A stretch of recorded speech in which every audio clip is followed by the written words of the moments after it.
At 6 a.m., the knock on my door wasn't a neighbor needing help. It was the heavy metallic sound of authority. Through the peephole, I saw a deputy holding a clipboard, but the real threat stood across the street. My parents were watching from the curb, calm as spectators at a parade. The writ of possession in the deputy's hand said I had to leave my own home by noon, but the look on my mother's face said this was an execution. My name is Leorin Frostfall, and at exactly 6 a.m, the life I had built inside the quiet walls of my grandfather's house ceased to be a home and became a tactical environment. The sound that woke me was not the tentative rap of a neighbor returning a borrowed cup of sugar, nor was it the confusing rhythm of a delivery driver lost in the early mist. It was 3 distinct, heavy strikes, metal against wood. It was the sound of authority demanding access. It was a sound that did not ask for permission, but rather announced an inevitability. I sat up in bed, my heart hammering against my ribs, but my mind was already shifting gears. Panic is a luxury for people who have safety nets. I had none. I moved through the hallway of the house in Covebridge, Bryer County, the floorboards, which usually creaked with a welcoming familiarity, felt cold and judgmental under my bare feet. I did not turn on the lights. Darkness was my only immediate advantage.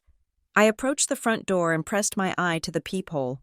The glass distorted the world outside, bending the early morning light into a fishbowl of gray and blue, but the details were sharp enough to stop my breath.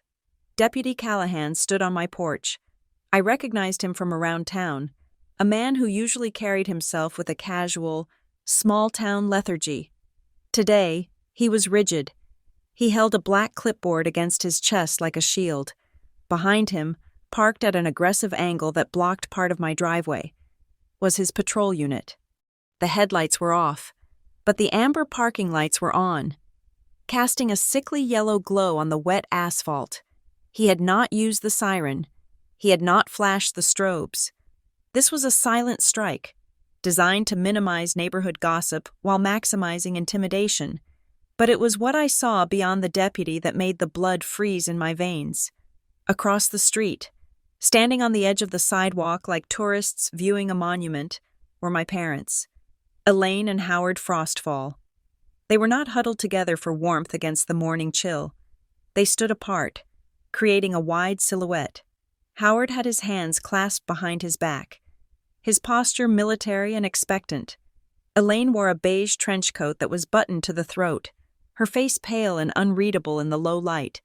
They were not looking at the deputy. They were looking at my front door. They were waiting for me to open it. Their stillness was terrifying.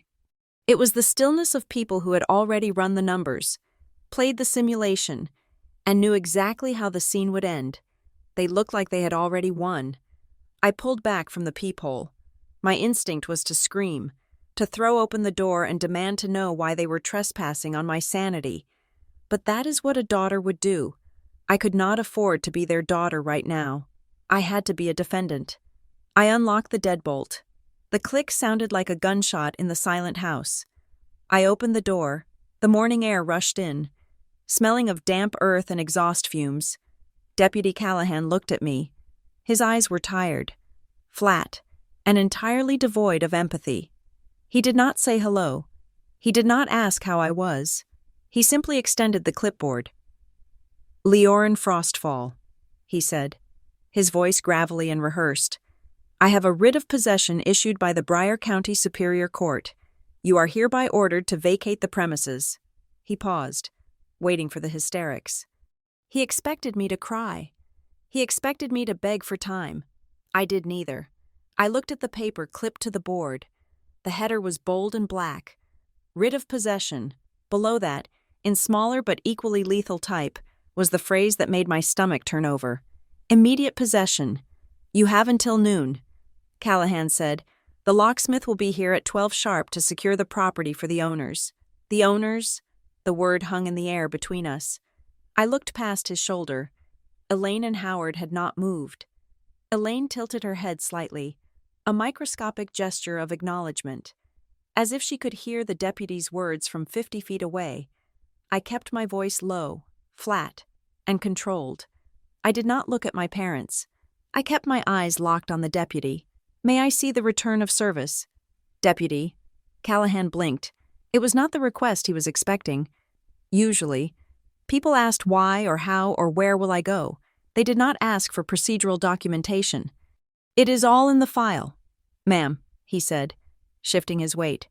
You can contest it later. But right now, the order stands. I understand the order stands. I said, reaching out but not taking the clipboard. I am not refusing to comply. I am asking to verify the paperwork before I vacate. I have the right to see the proof of service that authorized this writ. He hesitated, then flipped the top page over. Beneath the terrifying writ of possession was the procedural history, the guts of the lie. I pulled my phone from my pocket. My hand wanted to shake, but I forced it to remain steady. I did not ask for permission. I began to photograph the documents. Click, the case number. Click, the court seal. Stamped 3 days ago. Click, the plaintiff names Elaine Frostfall and Howard Frostfall. Click, the defendant name Lyoran Frostfall. Then I reached the page I was looking for, the proof of service. The document that tells the judge that the defendant has been notified of the lawsuit and has failed to respond. In the American legal system, you cannot lose a house you do not know is being taken, unless someone claims they told you. I zoomed in on the image on my screen, and the reality of their betrayal sharpened into focus. The address listed for service was not this house. It was not the home I had inherited from my grandfather in Covebridge. The address typed in the box was a house on Oak Street, in a town 40 miles away. A rental property my parents had owned 12 years ago. A house I had not set foot in since I was 20 years old. I felt a cold, bitter laugh building in my throat. But I swallowed it down. They had sued me at an address they knew I did not live at. They had sent the warnings to a ghost, but the real knife in the back was at the bottom of the page. Under the section titled, Manner of Service, the box for substitute service was checked. This is used when the defendant is not home, so the papers are left with a competent adult who lives there. I read the handwriting in the signature block. Received by Elaine Frostfall. Relationship to defendant mother/co-occupant. The world seemed to tilt on its axis. My mother had filed the eviction suit.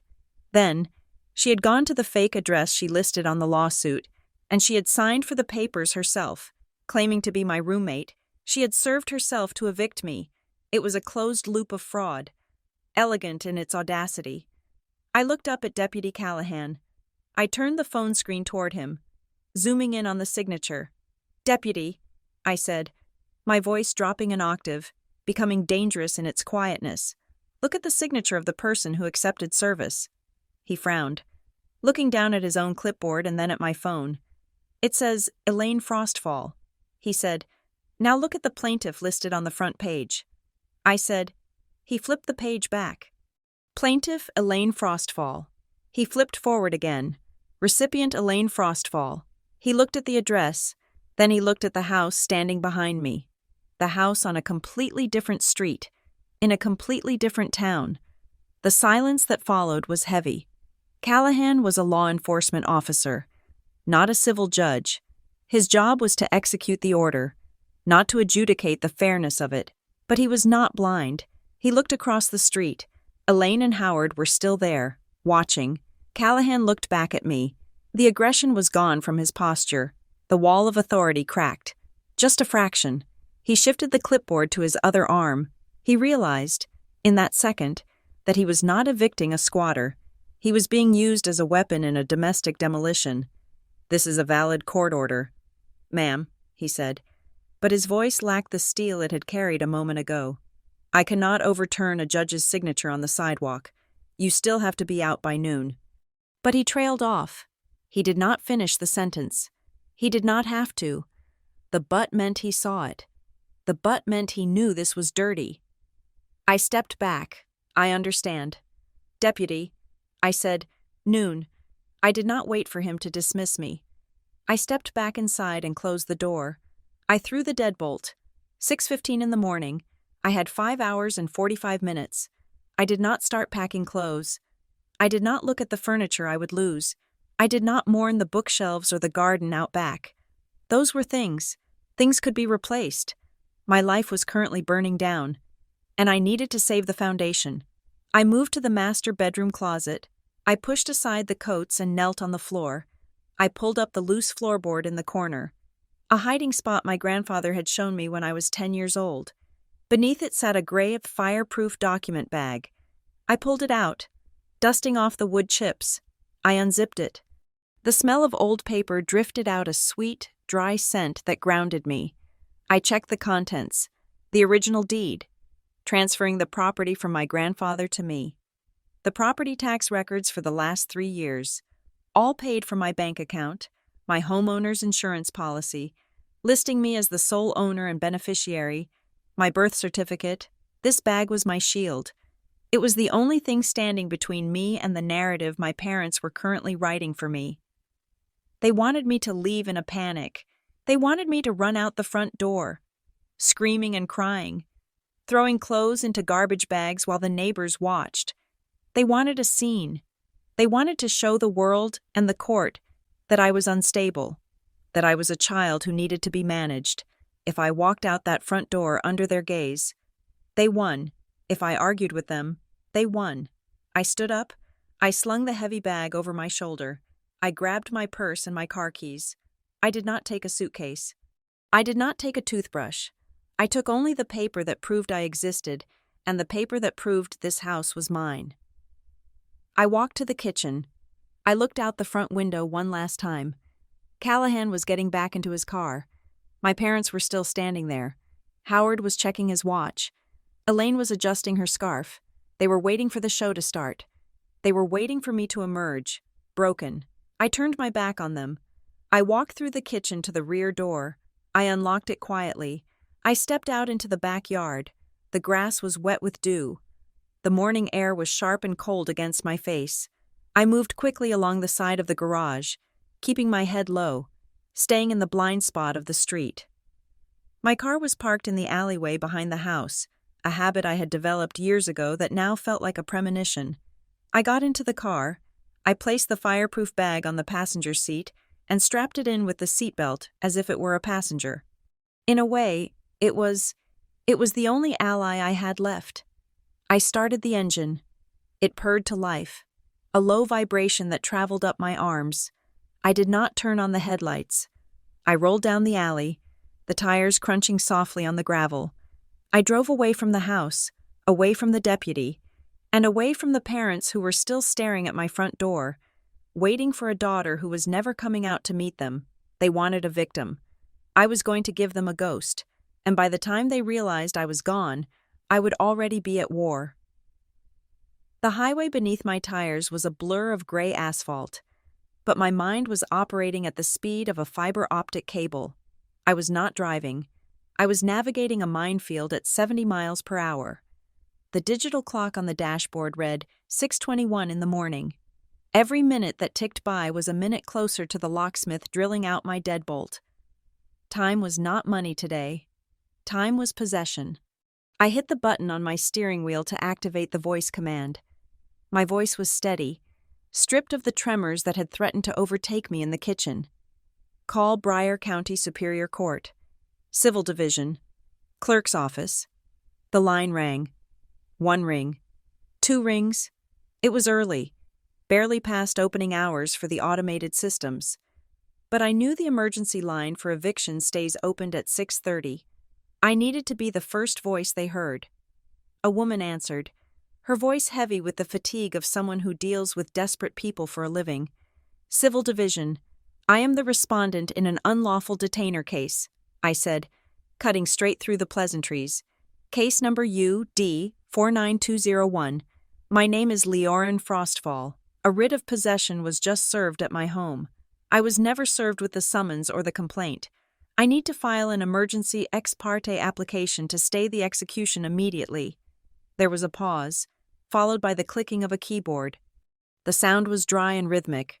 One moment, the clerk said, I merged into the fast lane, ignoring the speed limit. I was not reckless, just efficient. I see the file here, the clerk said, her tone shifting from bored to professional. Frostfall versus Frostfall. Judgment for possession was entered by default 6 days ago. You are listed as a tenant holding over after lease expiration. The words hit me like a physical blow. Tenant holding over. It was a specific legal term designed to strip a person of their dignity. It implied I was a squatter. It implied I had overstayed my welcome in a place I did not own. I am not a tenant, I said, gripping the steering wheel until my knuckles turned white. I am the owner of record. I hold the deed. There is no lease. The clerk did not argue. She simply reported the reality of the file. Ma'am, according to the paperwork filed by the plaintiffs, there is a written rental agreement. If you want to contest this, you need to be here when the doors open. You need to file a motion to vacate the default judgment and an emergency motion to stay the eviction. If the sheriff has already posted the notice, you have hours, not days. I will be there in 20 minutes. I said, bring your ID, the clerk instructed, and bring anything that proves you live there. Utility bills, tax records, the deed. I have it all. I said. I hung up.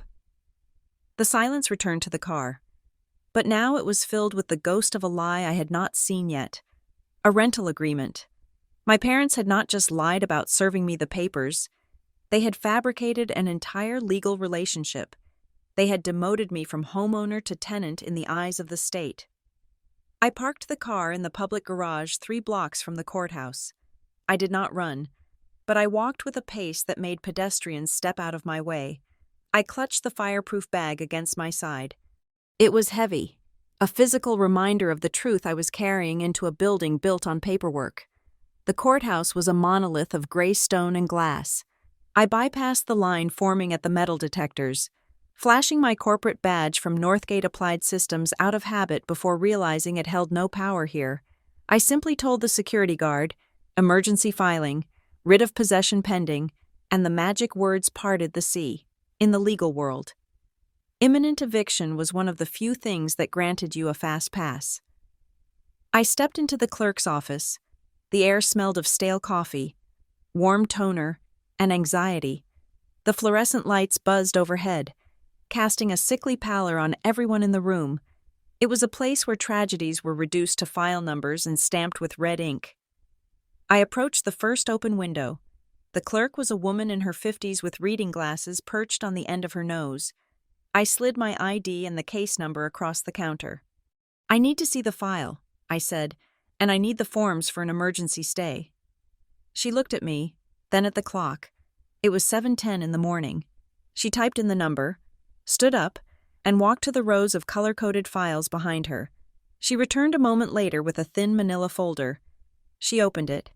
I watched her eyes scan the first page. She frowned. She turned the folder around so I could see. Here's the complaint, she said, and here is the exhibit they attached. I looked down. There, stapled to the back of the complaint, was a single sheet of paper. Residential lease agreement. The date at the top was from 3 years ago.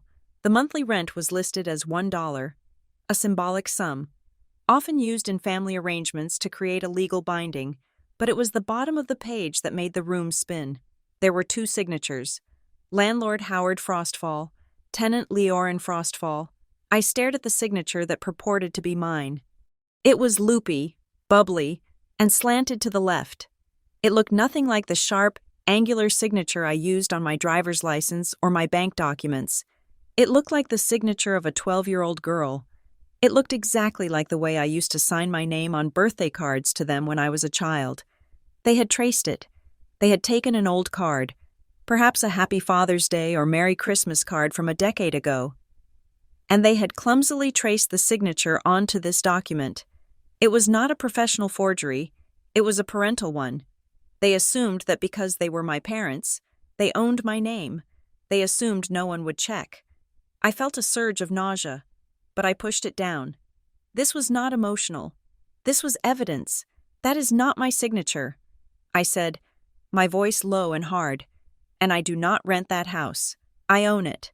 I unzipped the fireproof bag on the counter. I pulled out the original grant deed, the paper thick and yellowed with age. I laid it next to the fake lease. This is the recorded deed. I said, my grandfather transferred the property to me 6 years ago. Howard and Elaine Frostfall have never owned this property. They have no standing to evict me because they are not the landlords. The clerk looked at the deed. She saw the official county recorder's stamp in the corner. Then she looked at the flimsy, one-page rental agreement. She looked back at me, and for the first time, the bureaucratic mask slipped. She saw the crime. She leaned in closer, lowering her voice so the people in the line behind me could not hear.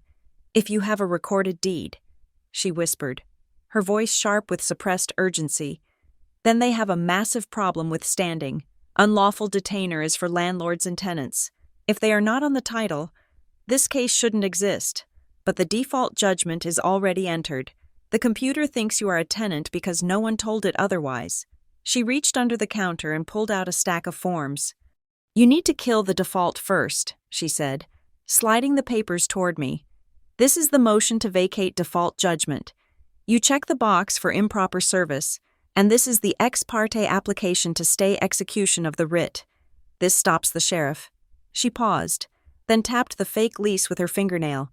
"Attach a copy of your deed to the motion," she said, "and point out the signature. Do it now. The judge is in chambers reviewing emergency motions at 8. I took the papers. Thank you. I found a spot on a wooden bench in the hallway. I did not sit comfortably. I sat on the edge, using my bag as a desk. I took out my pen. My hand did not shake. The anger I felt was so cold, it had frozen my nerves into absolute stillness. I filled in the boxes. Defendant Leorin Frostfall. Reason for motion improper service of summons. Fraud upon the court. I wrote the declaration in clear block letters. I was never served. The proof of service indicates service at an address I have not resided at for 10 years. The person who accepted substitute service is the plaintiff herself. Elaine Frostfall. The rental agreement attached to the complaint is a forgery. I am the sole owner of the property per the attached deed. I worked with the precision of a surgeon. I did not use emotional language. I did not write my parents betrayed me. I wrote plaintiff lacks standing. I did not write I am heartbroken. I wrote defendant holds superior title. I finished the forms. I organized the exhibits, the photo of the proof of service I had taken on my phone, which the clerk helped me print for a fee, and the copy of my deed. I walked back to the window. The clerk took the stack. She stamped them. Filed. The sound of the stamp hitting the paper was more satisfying than any scream I could have let out. "I'm sending this up to Judge Keene's clerk right now." She said, "You wait here.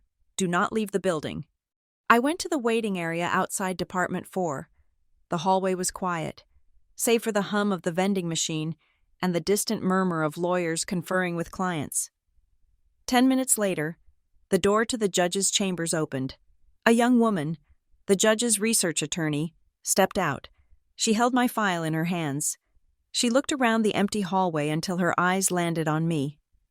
"Ms. Frostfall?" she asked. I stood up. "Yes." She looked at the papers in her hand, then back at me. Her expression was one of confusion and disbelief. "I am reviewing your motion," she said. She flipped to the page where I had highlighted the proof of service. "Did the plaintiff, Elaine Frostfall, really sign to accept service for you?" "Yes." I said, "She is my mother. She sued me, went to a house I do not live in, and signed the paper saying she gave it to me." The attorney blinked. In the world of law, there are gray areas, and then there are things that are so black and white they look like cartoons. A plaintiff serving themselves is a procedural impossibility. It destroys the fundamental concept of due process. And the lease she asked? I pulled up the photo of the birthday card on my phone. I had found it in my cloud archive while I was waiting, a digital memory from 5 years ago. I showed her the signature on the card, then pointed to the lease in her hand. She traced it. I said, The attorney closed the file. The look on her face changed. It was no longer just administrative curiosity. It was the look of someone who realizes a weapon has been brought into a courtroom. "Wait here," she said. "The judge is going to want to put this on the record." She turned and went back inside.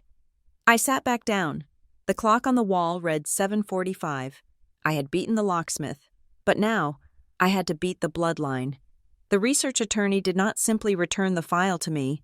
She held it against her chest, her fingers pressing into the manila folder as if she were trying to keep something volatile from leaking out. She motioned for me to step away from the seating area, guiding me toward a quiet alcove near the water fountain. The hum of the courthouse ventilation system seemed to drop an octave, becoming a low, vibrating drone that rattled in my teeth. "Ms. Frostfall," she said, her voice dropping to a whisper that was barely audible over the ambient noise of the hallway. "You need to see this." She opened the file, but she did not flip to the eviction complaint or the forged lease we had just discussed. She pulled out a document that had been tucked behind them, hidden in the dense stack of procedural filings. "They filed something else," she said. "It was not in the unlawful detainer jacket initially because it is a property record, but they attached it as an exhibit to their motion for immediate possession. It explains why they think they have standing." She handed me the paper. It was a quitclaim deed. In the hierarchy of legal documents, a deed is the nuclear option. Leases can be broken, wills can be contested, but a deed is final. It is the physical manifestation of ownership. And this deed, sitting heavy in my hand, stated in clear, uncompromising Times New Roman font that I, Leorin Frostfall, had transferred all rights, title, and interest in my home to Elaine and Howard Frostfall. The consideration listed was $10. I stared at the date recorded in the upper right corner. It had been filed 12 days ago. 12 days ago. I had been at work. I had been sitting in a compliance meeting regarding data privacy. I had eaten a salad at my desk. I had driven home, watered my plants, and gone to sleep in a house I thought was mine. And all the while, in a county server somewhere, a digital entry had been made that turned me into a guest in my own life. I did not explode. I did not crumple the paper. The shock was so profound it bypassed anger and settled directly into a cold, forensic curiosity. It felt like looking at my own autopsy report while I was still breathing. I looked at the signature block. There it was again, that looped, childish version of my name, the ghost of the 12-year-old girl they still thought they owned. But a deed requires more than a signature. It requires a witness. It requires a notary public to stamp it and swear that the person signing is who they say they are. "Who is the notary?" I asked. My voice sounded strange to my own ears, detached and mechanical. The attorney pointed to the bottom of the page. "That is the part that concerns Judge Keene," she said. I looked closely. The stamp was not the usual heavy ink impression of a physical seal. It was a digital graphic, pixelated slightly at the edges. The commission number belonged to a notary I did not know, someone named J.S. Verloc. But it was the line below the signature that made the hair on my arms stand up. Notarized via remote online notarization. Audio-video session ID, 84 Alpha 29. It was a remote closing. They had not dragged an imposter into a bank to sign this. They had done it over a webcam. They had used a digital platform where identity is verified by uploading a photo of an ID and answering security questions. Questions like, "What is the model of the first car you owned?" or "Which of these streets have you lived on?" Security questions, the kind of questions that parents know the answers to because they were the ones who bought you that first car. They were the ones who lived on those streets with you. This was not just theft. This was identity fraud weaponized through intimacy. They had used their knowledge of my history to steal my future. "This is a digital forgery," I said. I was not in a remote session. "I have never heard of this notary." The attorney nodded. Her face was grim. "The judge is granting you an emergency slot. She wants to hear this on the record before the noon deadline. She is calling the case in 20 minutes. She took the file back, her movements sharp and professional. "You need to be in Department 4, right now." I walked toward the double doors of Department 4. The hallway was lined with people waiting for their own tragedies to be called divorces, restraining orders, bankruptcy filings, but I moved through them like a ghost. My mind was racing, connecting the dots. The fake lease was just the cover story for the eviction court. The deed was the real weapon. They had stolen the title first, then used the fake lease to evict me as a tenant because evicting a tenant is faster than ejecting a squatter. It was a sophisticated, two-pronged attack designed to bypass the usual protections of home ownership. I pushed open the heavy oak doors of the courtroom. The air inside was cooler than the hallway, smelling of wood polish and old carpet. The gallery was mostly empty, save for a few lawyers checking their phones.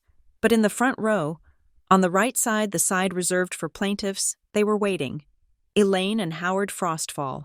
Seeing them in 3 dimensions, after seeing their names on the weaponized paperwork, was a jarring shift in reality. They looked terrifyingly normal. Elaine was wearing a soft, pale blue cardigan over a floral blouse. It was a strategic choice.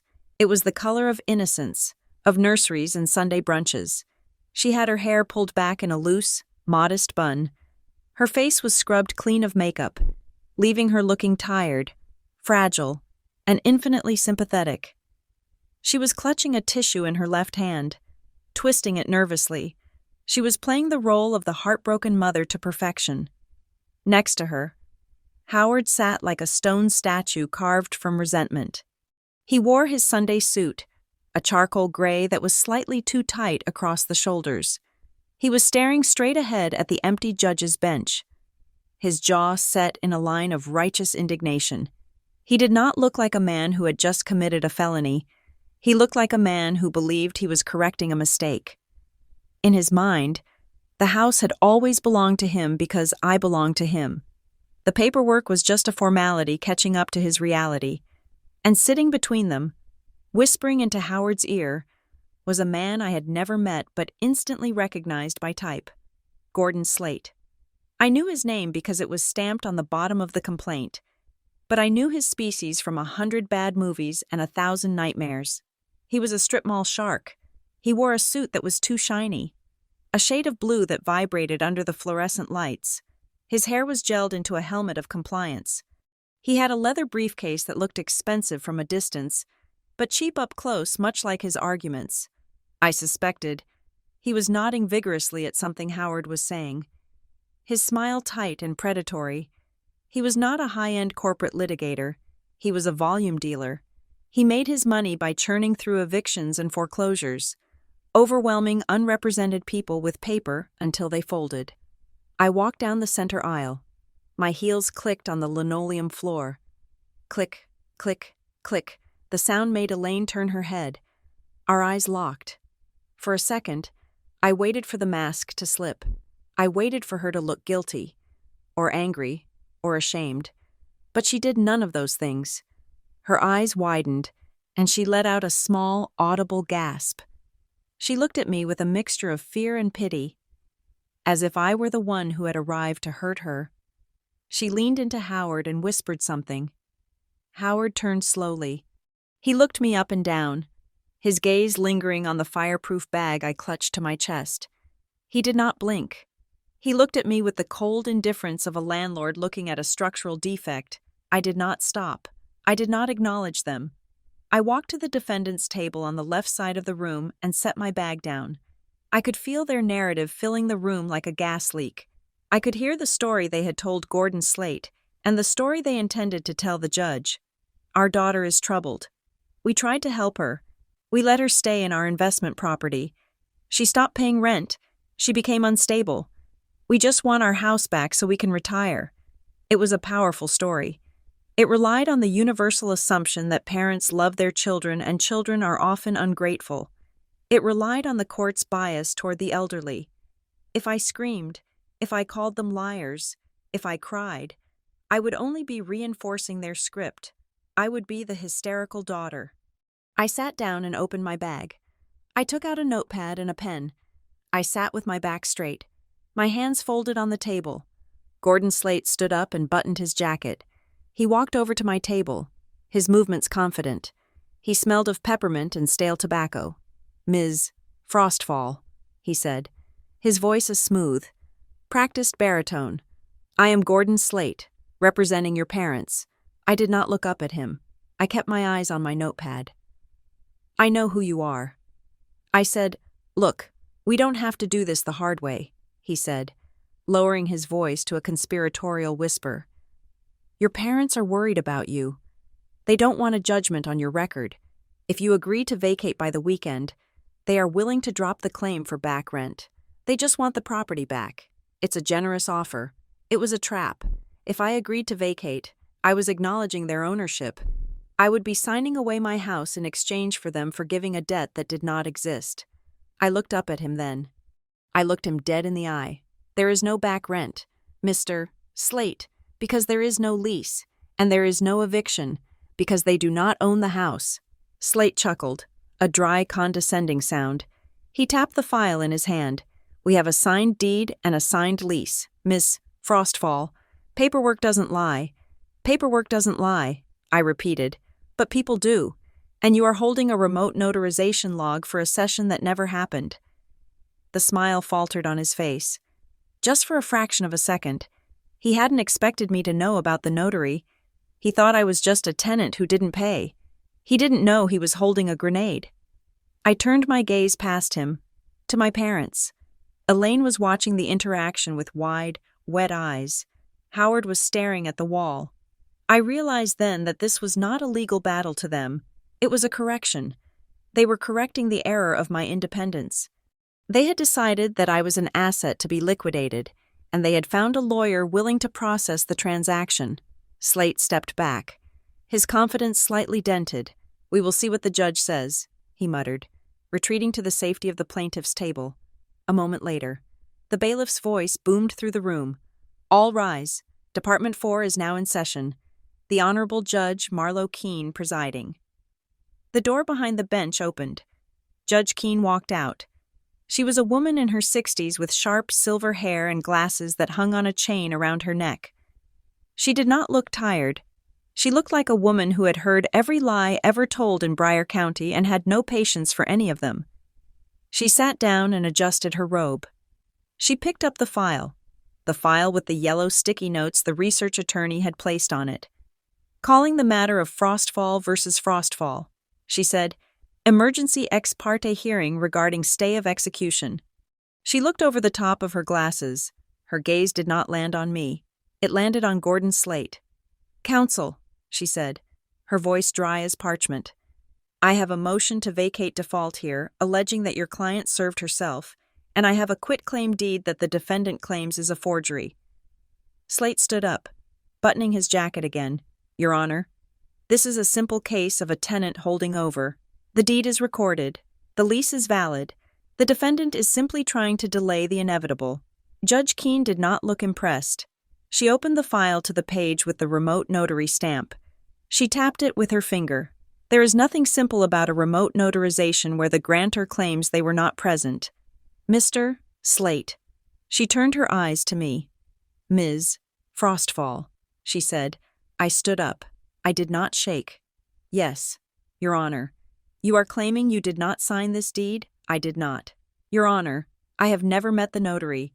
I was at work when this was allegedly signed. And I have never agreed to transfer my home to the plaintiffs." Elaine let out a sob from the table behind me.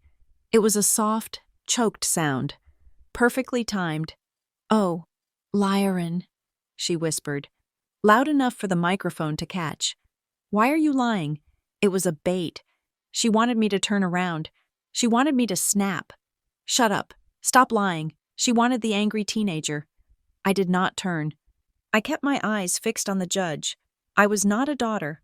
I was a record keeper. My revenge would not be in a scream. It would be in the transcript.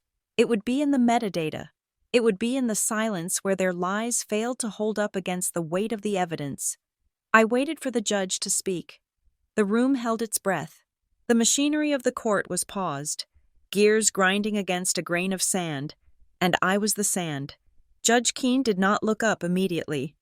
For a long, agonizing minute, the only sound in Department 4 was the rhythmic tapping of her fingernail against the glossy surface of the proof of service. She was reading, and in a courtroom. A judge reading in silence is far more terrifying than a judge yelling. I stood at the defense table, my hands clasped so tightly that my knuckles had turned the color of old ivory. Across the aisle, Gordon Slate was shifting his weight from one foot to the other. A subconscious tell that he was realizing the ground beneath him was not as solid as he had promised his clients. Elaine was dabbing at dry eyes with a tissue. Howard was staring at the judge with the impatient glare of a man waiting for a waitress to bring the check. Finally, Judge Keene lowered the file. She took off her reading glasses and let them hang by the chain around her neck. She looked directly at Gordon Slate. "Counsel," she said, her voice quiet but carrying to the back of the room. "I want to clarify the timeline of events before we proceed." Slate buttoned his suit jacket, puffing out his chest. "Yes, Your Honor. It is quite straightforward. The tenant has refused to pay rent for." The judge held up a hand, a single, sharp motion that cut the air. "I am not asking about the rent, Mr. Slate. I am asking about the service." She picked up the document. "This proof of service states that the summons was served via substitute service on January 24th. Is that correct?" "Correct, Your Honor," Slate said, his confidence wavering slightly. "And the individual who accepted the service," the judge continued, her eyes drilling into him, "is listed as an occupant of the home, a Mrs. Elaine Frostfall." Slate hesitated. He looked down at his own copy of the file. He knew the answer, but saying it out loud in front of a judge made it sound exactly as ridiculous as it was. "Yes, Your Honor, Mrs. Frostfall is a co-owner and technically a co-occupant." Judge Keene turned her head slowly to look at Elaine. "Mrs. Frostfall," the judge said. Elaine jumped slightly, clutching her purse. "Yes. Did you accept the legal papers intended for the defendant?" Elaine looked at Slate, then at Howard, and finally at the judge. She put on her most fragile voice, the one she used to get out of speeding tickets or return expired coupons. "Your Honor, we just wanted to make sure Lyoran got them. She has been very distant, very hard to reach. We were worried she wouldn't open the door for a stranger. I thought if I took them, I could give them to her gently. We are her parents. We are just trying to help her." Judge Keene did not blink. "So, you are the plaintiff," the judge said, "and you served yourself. And then you told this court that the defendant had been notified." "Well, when you say it like that," Elaine trailed off, sensing the trap closing. "I say it like that because that is what happened," the judge said, her voice hardening. "Procedural. Due process is not a suggestion. Mrs. Frostfall, it is the law. You cannot sue someone and then promise the court that you told them about it while actually telling only yourself." Slate interjected, desperate to salvage the momentum. "Your Honor, with all due respect, the defendant is here now. She obviously knows about the case. The method of service is a technicality. The substantive issue is that she is occupying the property without a valid lease, and this is not a technicality." "Mr. Slate," Judge Keene's voice cracked like a whip. "This is a fundamental breach of notice, and frankly, it smells of fraud." She turned to me. "Ms. Frostfall, you claim you were never served." I stepped forward. My voice was steady, clearer than I expected it to be. "I was never served. Your Honor, I have not lived at the address listed on that proof of service for 10 years. That is a rental property my parents own in another town. I live in Covebridge. I have lived there for 6 years." I opened my folder and pulled out the utility bill and the property tax statement I had prepared. "Here is the electric bill for the Covebridge property, in my name, dated last month," I said, handing them to the bailiff to pass to the judge. "And here is my driver's license, showing the Covebridge address." Judge Keene took the documents. She compared them to the address on the eviction suit. She shook her head. "Mr. Slate," she said, her tone dropping to a dangerous chill. "You filed an eviction for a property in Covebridge, but you served the lawsuit at a house 40 miles away." Slate was sweating now. I could see a bead of perspiration tracing a path down his temple. "My clients indicated that the defendant splits her time between the properties." He stammered. "It was a clerical error regarding the primary residence." "A clerical error," the judge repeated, "and the lease." She held up the fake rental agreement. "Ms. Frostfall claims this signature is forged." "It is," I said firmly. "It is a tracing of my signature from a childhood birthday card. I am not a tenant. I am the owner." I pointed to the deed I had submitted. "I have held the title since 2020. There is no landlord-tenant relationship here." Slate slammed his hand on the table. trying to regain control, Your Honor. This is exactly the point. If she claims ownership, this is a title dispute. This is a complex civil litigation matter. It does not belong in an emergency ex parte hearing. You should deny the stay and let the lower court sort out the title issue later. Meanwhile, my clients have a recorded deed showing they are the owners as of 12 days ago. He was trying to muddy the waters. He wanted the judge to throw up her hands, say it was too complicated, and let the eviction proceed while we fought over the title for the next 2 years. Judge Keene looked at the new deed, the quitclaim deed that transferred my house to them, the one notarized remotely. She leaned forward, adjusting her glasses. She brought the paper within inches of her face. "Mr. Slate," she said softly, "I am looking at this quitclaim deed." "Yes, Your Honor," Slate said. "Recorded and valid. Is it?" the judge asked. She picked up a pen and pointed to the bottom of the page. "I have seen thousands of remote notarization blocks in the last 3 years," the judge said. "Since the pandemic, they have become standard. But there is something wrong with this one." The room went silent. Even Howard stopped glaring and looked nervous. "The verification string," the judge said, reading the alphanumeric code at the bottom. "It starts with the prefix TX9. She looked up at Slate. "The platform listed here, Secure Sign Pro, uses a VA4 prefix for their session IDs. TX9 is the prefix for a completely different vendor, one that went out of business 6 months ago." My heart skipped a beat. I looked at the judge. She was not just a legal scholar. She was sharp. She noticed the details that people like Gordon Slate thought were invisible, and she continued, looking closer. "The font of the notary's commission number is Arial. The standard font for this platform's generated certificates is Courier New." She dropped the paper back onto the bench. It landed with a heavy, final thud. "This document does not look like a valid electronic record. Counsel, it looks like a cut-and-paste job." Slate's mouth opened, but no sound came out. He looked at his clients. Elaine was pale. Howard was red. They had bought a forgery, and they had bought a cheap one. "Your Honor," Slate finally managed to squeak, "I was provided this document by my clients. I assumed it was legitimate. Assumptions are dangerous things in my courtroom." Judge Keene said. She grabbed her gavel. "Motion for emergency stay of execution is granted," she declared. "The sheriff is ordered to stand down immediately. The writ of possession is recalled." I let out a breath I didn't know I was holding. My knees felt weak, but I locked them. I had stopped the bleeding. The judge wasn't finished. "I am setting a hearing for 10 days from now to hear the motion to vacate the default judgment," she said. "And Mr. Slate." "Yes, Your Honor." "You will bring the original digital audit trail for this notarization to that hearing. You will bring the video log of the signing session, and you will bring the notary public, Mr. Verloc, in person." She looked at Elaine and Howard. Her eyes were no longer surgical. They were predatory. "And let me be crystal clear," she said, her voice dropping to a register that vibrated in the floorboards. "This is currently filed as an unlawful detainer. That is a civil matter.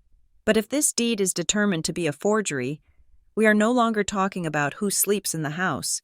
We are talking about filing a false instrument. We are talking about perjury. We are talking about fraud."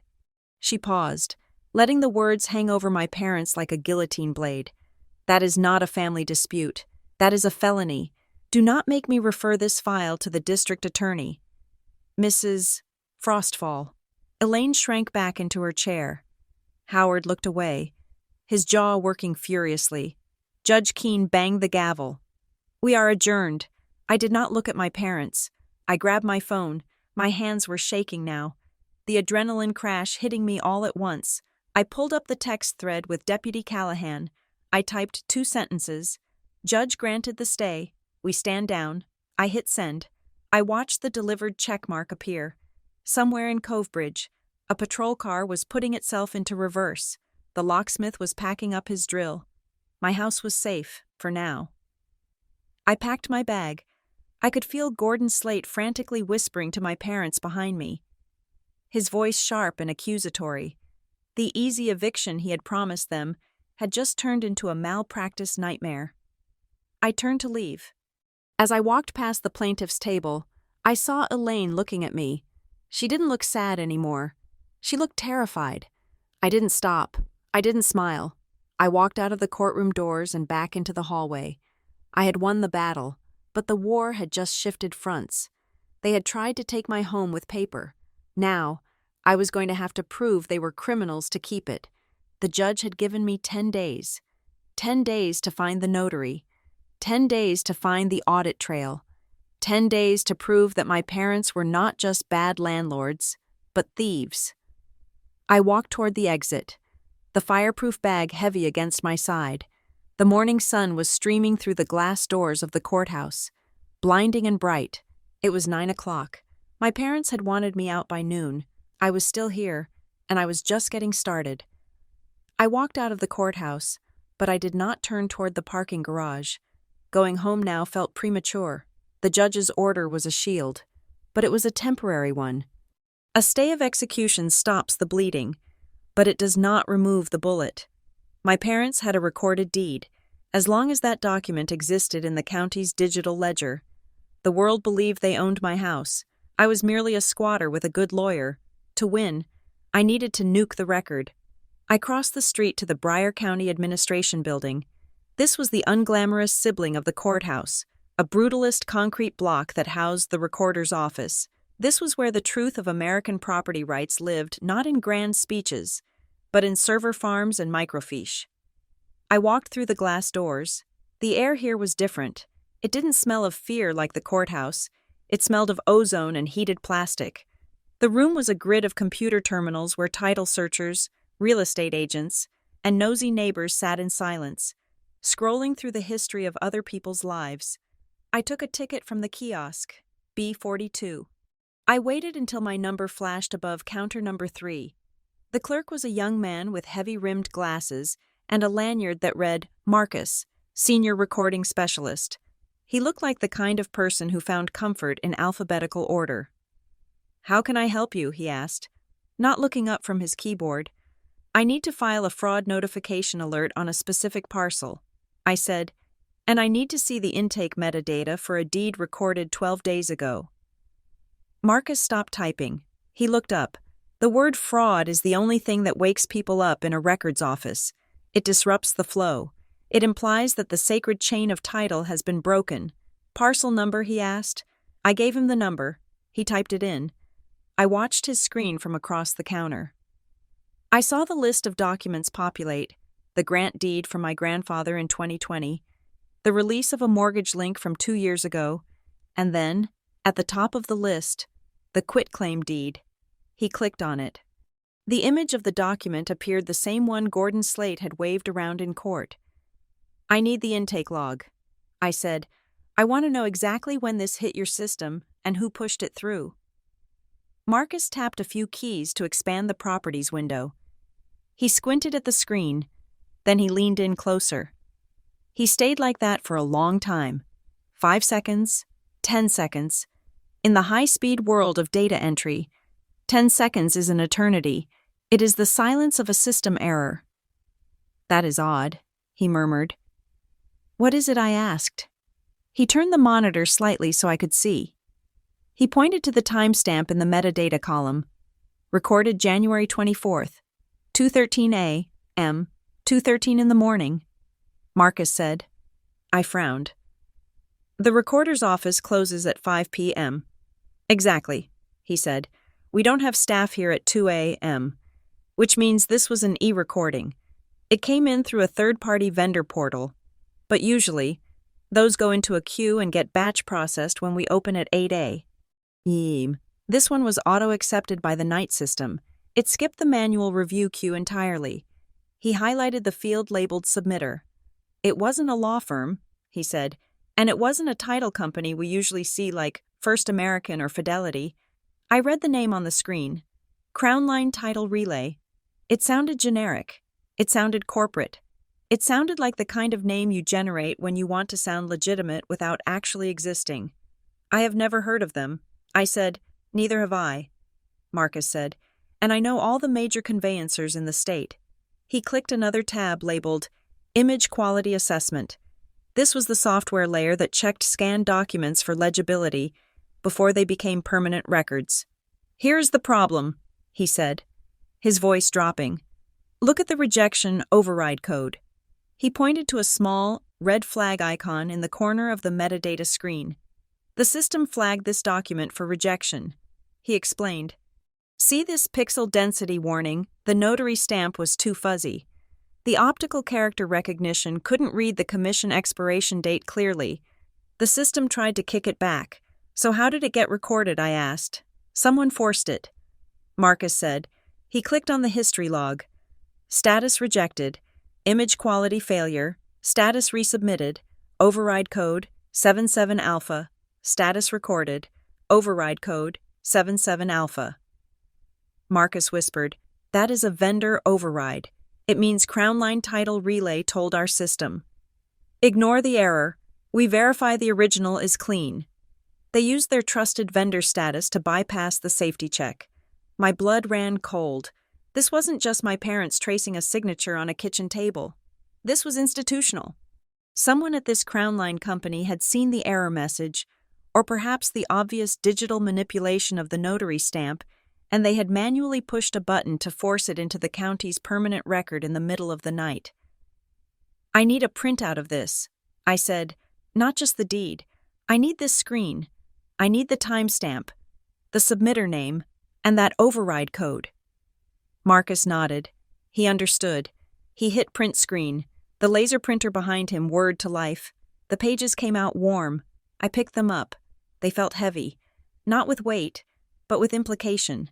I looked at the document again. Now that I knew where to look, I saw the traces of the digital surgery. On the printed deed, right near the notary block, there was a faint, jagged line, a correction mark, or an artifact of digital stitching. It looked like someone had taken a screenshot of a notary stamp from a different document and pasted it onto this one, but they hadn't aligned the background white levels perfectly. To the naked eye, it was just a smudge. To the machine, it was an anomaly. And Crown Line had told the machine to shut up. "I am filing the fraud alert now," I said. Marcus slid a form across the counter. "Consumer Notification Service request." I filled it out. My hand was steady. I entered my email. I entered my phone number. And then I reached the signature line. I took a breath. I signed my name. Leorin Frostfall. I signed it with the sharp, angular strokes I had developed in my 20s. I signed it with the aggressive slant of a woman who signs corporate contracts for a living. I looked at my real signature on the form. Then I placed the printout of the fake deed next to it. The difference was laughable. The fake signature was round, hesitant, and looped the muscle memory of a child trying to be neat. My real signature was a blade. "I want this scanned and linked to the parcel immediately." I told Marcus, "If anyone tries to sell this house, or refinance it, or even fix a typo on the title, I want to know before the pixel loads." Marcus took the form. He stamped it. Received. He looked at the fake deed again. "You know," he said, lowering his voice again, "if this was a remote online notarization, or RON, like the stamp says, there is more than just this intake log." "What do you mean RON isn't just a webcam call?" he explained. "By law. The platform has to create a secure digital journal. They have to record the audio and video of the entire signing session. They have to log the IP address of the signer. They have to save the credential analysis. That's the part where you hold your driver's license up to the camera and the software checks the holograms." He looked me in the eye. "If you didn't sign this, then there is a video somewhere of the person who did, or there is a data log showing that someone bypassed the video requirement entirely." I felt a surge of adrenaline. "The audit trail," I said. "Exactly," Marcus said. "Every electronic signature has a digital fingerprint. If this Crown Line company is the one who submitted it, they must have the access tokens to the notary platform. If I were you, I wouldn't just sue for the house. I would subpoena that video." I looked at the timestamp again. 2:13 a.m. My parents were asleep at 2 a.m. They were elderly. They didn't know how to override image quality protocols or batch upload deeds in the middle of the night. They had help, and that help wasn't just a shady lawyer like Gordon Slate. It was a a service that specialized in manufacturing reality. Can you see who the individual agent was at Crown Line? I asked. Marcus shook his head. The county side only sees the company account, but the override code that is specific, only a supervisor account can use a 77 alpha. This wasn't an intern. This was someone with keys to the kingdom. I gathered the papers. I had come here to put a lock on my door. I was leaving with the blueprints to the burglary. Thank you, Marcus, I said. He nodded, already looking back at his screen, but I saw him make a small note on his own pad. He was going to watch this parcel too. I walked out of the records office. The sun was higher now, the morning light harsh and revealing. I held the folder against my chest. Inside was the proof that my house had been stolen at 2:13 in the morning by a company that shouldn't exist. Using a notary stamp that had been surgically grafted onto the page, I had the what, I had the when, I had the who, at least the corporate who. Now I needed the how. I took out my phone and took a picture of the Crown Line title relay name on the printout. I sent it to the only person I knew who could strip mine a digital footprint faster than I could. I didn't send it to a lawyer. I didn't send it to the police. I sent it to my own private email server, the one I used for work investigations. Then I realized something. If the notary session was fake, or if an imposter had sat in for me, they would have needed an ID. A fake ID with my name on it, or I stopped on the sidewalk, or they used a real ID.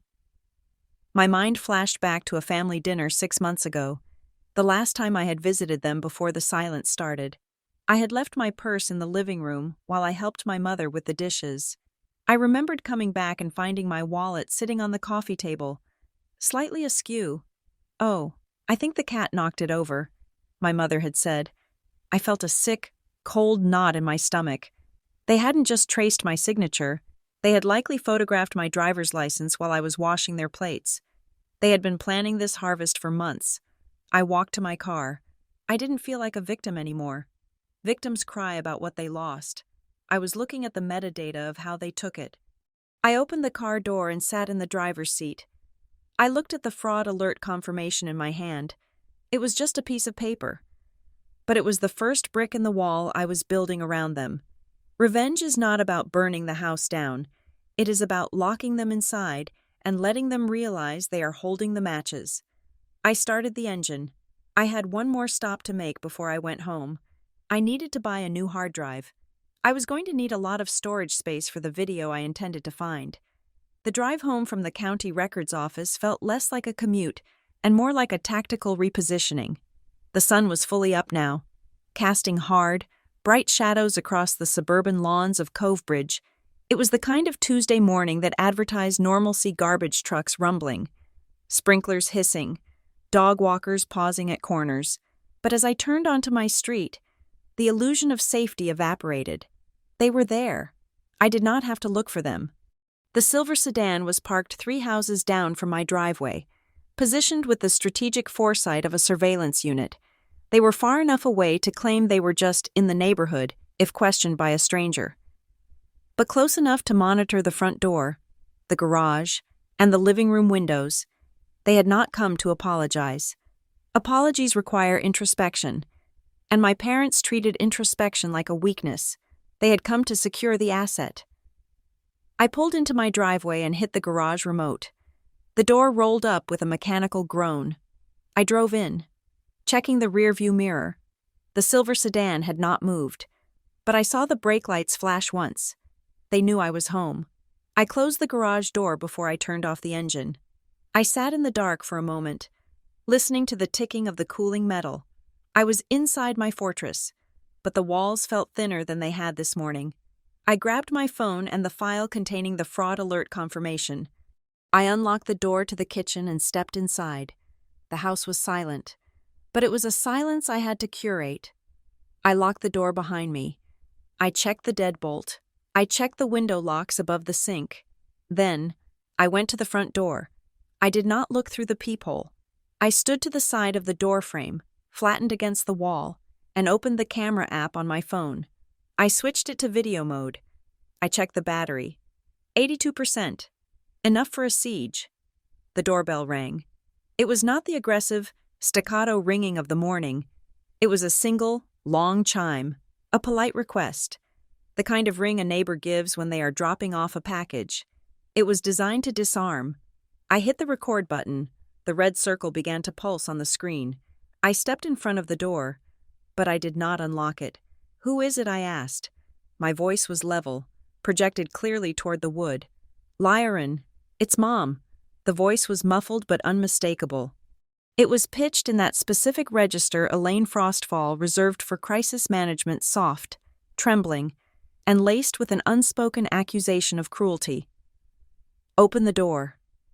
"Honey," she said, "we just want to talk. We can't talk through a door like this. It's ridiculous." I looked at the screen of my phone, ensuring the audio waveform was spiking. I needed the recording to show that I was calm and they were escalating. "We can talk just fine," I said. "I am recording this conversation for my own safety and legal records." There was a pause on the other side, a silence that spoke of shock. They were used to a daughter who argued, who cried, who threw tantrums they could later describe as episodes. They were not used to a daughter who announced she was gathering evidence. "Lyron, don't be dramatic." My father's voice cut in. It was lower, sharper. "Open the door. You are embarrassing us in front of the neighborhood. I am not the one who filed a fraudulent eviction." "Howard," I said, "I am not the one who forged a signature on a deed." Silence again. Then, the sound of shuffling feet on the porch. "We didn't forge anything," Elaine said, her voice rising slightly, losing the soft edge. "We are trying to protect you. You are not well. You have been isolating yourself. That house is too much for you to manage. We just want to take the burden off your shoulders." It was the narrative again, the gaslighting. "You are weak, so we must steal from you. I am perfectly well," I said, and the judge agreed with me this morning. "The stay is in place. You have no legal right to be on this porch." "Lyron, listen to me," Howard said. The tone shifted. It wasn't angry anymore. It was urgent. It was the tone of a man watching a schedule slip away. "We have a solution," he said. "We don't want to fight in court. It costs money. It takes time. Just open the door. We have an agreement drawn up. We will forgive the back rent. We will give you a cash stipend." I watched the red dot on my screen, back rent. He was still sticking to the lie about the lease, even when no one else was listening. He was rehearsing for the jury. "I don't need your money," I said. "I own this house." Then Howard slipped. It was a small sentence, a fragment born of frustration and the ticking clock in his head. "Just let us handle the property for a few days," he snapped. "Just leave for 48 hours. Go to a hotel. We will pay for it. We just need the place empty so we can sort things out. Once we are done, we can talk about you moving back in." I froze. Just leave for 48 hours. Why 48 hours? Why did they need physical possession so urgently if this was about saving me? They would want me to stay. If this was about eviction, they would want me out permanently. But he had said, "Just leave for a few days." My mind raced through the possibilities. An appraisal. No, an appraiser can come while the owner is home. A repair. No. The house was in perfect condition. Then it hit me. Inspections. They weren't just taking the title, they were selling the house. And not just listing it, they had a buyer lined up. A cash buyer. Perhaps an investor who needed a final walkthrough to release the funds. Or maybe a hard money lender who required a vacancy verification before wiring the loan that would pay off whatever debt my parents were drowning in. They needed me physically gone so they could open the door and show someone a vacant house. They needed to perform ownership. "You have a buyer, don't you?" I asked. The silence on the porch was absolute. It was the silence of a card player who has just dropped his hand face up. "I am not leaving," I said. "Not for an hour. Not for a minute." "Lyron, you are making a mistake," Howard said. His voice was cold now. The pretense of care was gone. "You are going to lose everything." "From this moment on," I said, speaking slowly and clearly for the microphone, "all communication must be in writing. Do not come to my house. Do not call my phone." Send it to my lawyer or mail it. If you remain on my porch, I will call the police and report a violation of the peace." I waited. I heard a heavy sigh. I heard the sound of paper being slid across the rough surface of the welcome mat. "You will regret this," Elaine whispered. It wasn't a threat. It was a prediction. I heard their footsteps retreating down the walkway. I heard the car doors slam. I heard the engine start and the tires roll away. I waited 2 full minutes. I watched the street through the window blinds to make sure they were truly gone. Then, and only then, did I unlock the door. I opened it just a crack. I looked down. A white envelope sat on the doormat. It had no name on it. I reached out, grabbed it, and pulled it inside, locking the door immediately. I carried it to the kitchen table. I put on a pair of latex gloves from under the sink, not because I thought it was poisoned, but because I wanted to treat it like what it was, evidence. I opened it.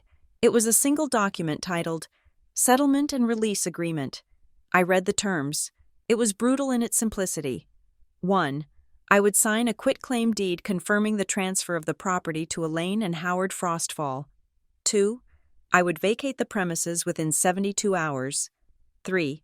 They would pay me $5,000 as a relocation assistance fee. 4.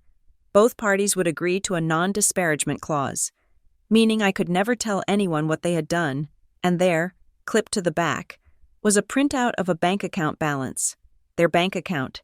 It showed a balance of less than $800. They were broke. The desperation made sense now. The urgency, the forgery, the cheap lawyer. They were insolvent. My house wasn't just a property to them. It was their liquidity event. They were trying to cash out my life to cover their failure. I took a picture of the agreement. I took a picture of the envelope. I logged it all. The sun went down. The house turned into a landscape of shadows. I went around and closed every blind. I turned on the exterior floodlights, bathing the yard in harsh, white LED light. I sat on the couch in the dark, my laptop open, the blue light illuminating my face. I was researching Crown Line title relay, digging into the shell company structures, when my phone buzzed. It was 8:45 at night. I looked at the screen. It was a text message from a number I did not recognize. The area code was local, but it was a burner line, a VoIP number that could be bought for $3. I opened the message. "Tomorrow you go to court. You think you are smart with your little fraud alerts, but if you don't drop the motion, you will lose a lot more than the house. We know where you work. We know about Blake. Be a good daughter and walk away." My breath hitched. "We know about Blake, my husband. He was currently on a business trip in Chicago, 2 states away. They knew he wasn't here. They knew I was alone. And they were bringing his name into this." I did not reply. I did not type, "Who is this?" or "Leave me alone." That is what a victim does. I took a screenshot. I emailed the image to my attorney. I saved the image to my cloud drive, renaming the file with the date, time, and the case number, Exhibit D, Intimidation. I stood up and walked to the security system panel. I set the alarm to stay, instant. This meant that if any door or window was opened, even for a second, the siren would scream immediately, bypassing the usual 30-second delay. I went to the bedroom. I did not change into pajamas. I put on sweatpants and a t-shirt, clothes I could run in, clothes I could fight in. I lay down on top of the covers. I placed my phone on the nightstand, charging. Next to it, I placed a heavy metal flashlight. I closed my eyes, but I did not let my mind drift. I focused on my breathing, in, out, in, out. I was exhausted. My body felt like it was made of lead, but I knew that fatigue was a vulnerability if I slept too deeply.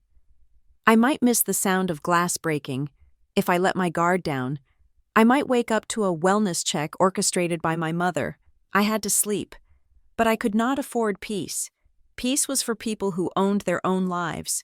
Right now, I was just the custodian of a crime scene. I disciplined my mind to shut down in sectors, keeping one part alert, listening to the house settling, listening for the sound of the enemy at the gate. I fell asleep holding the flashlight. I arrived at Northgate Applied Systems at 7:45 in the morning. The glass facade of the building reflected a version of me that looked composed, professional, and entirely untouched by the chaos unraveling in my living room.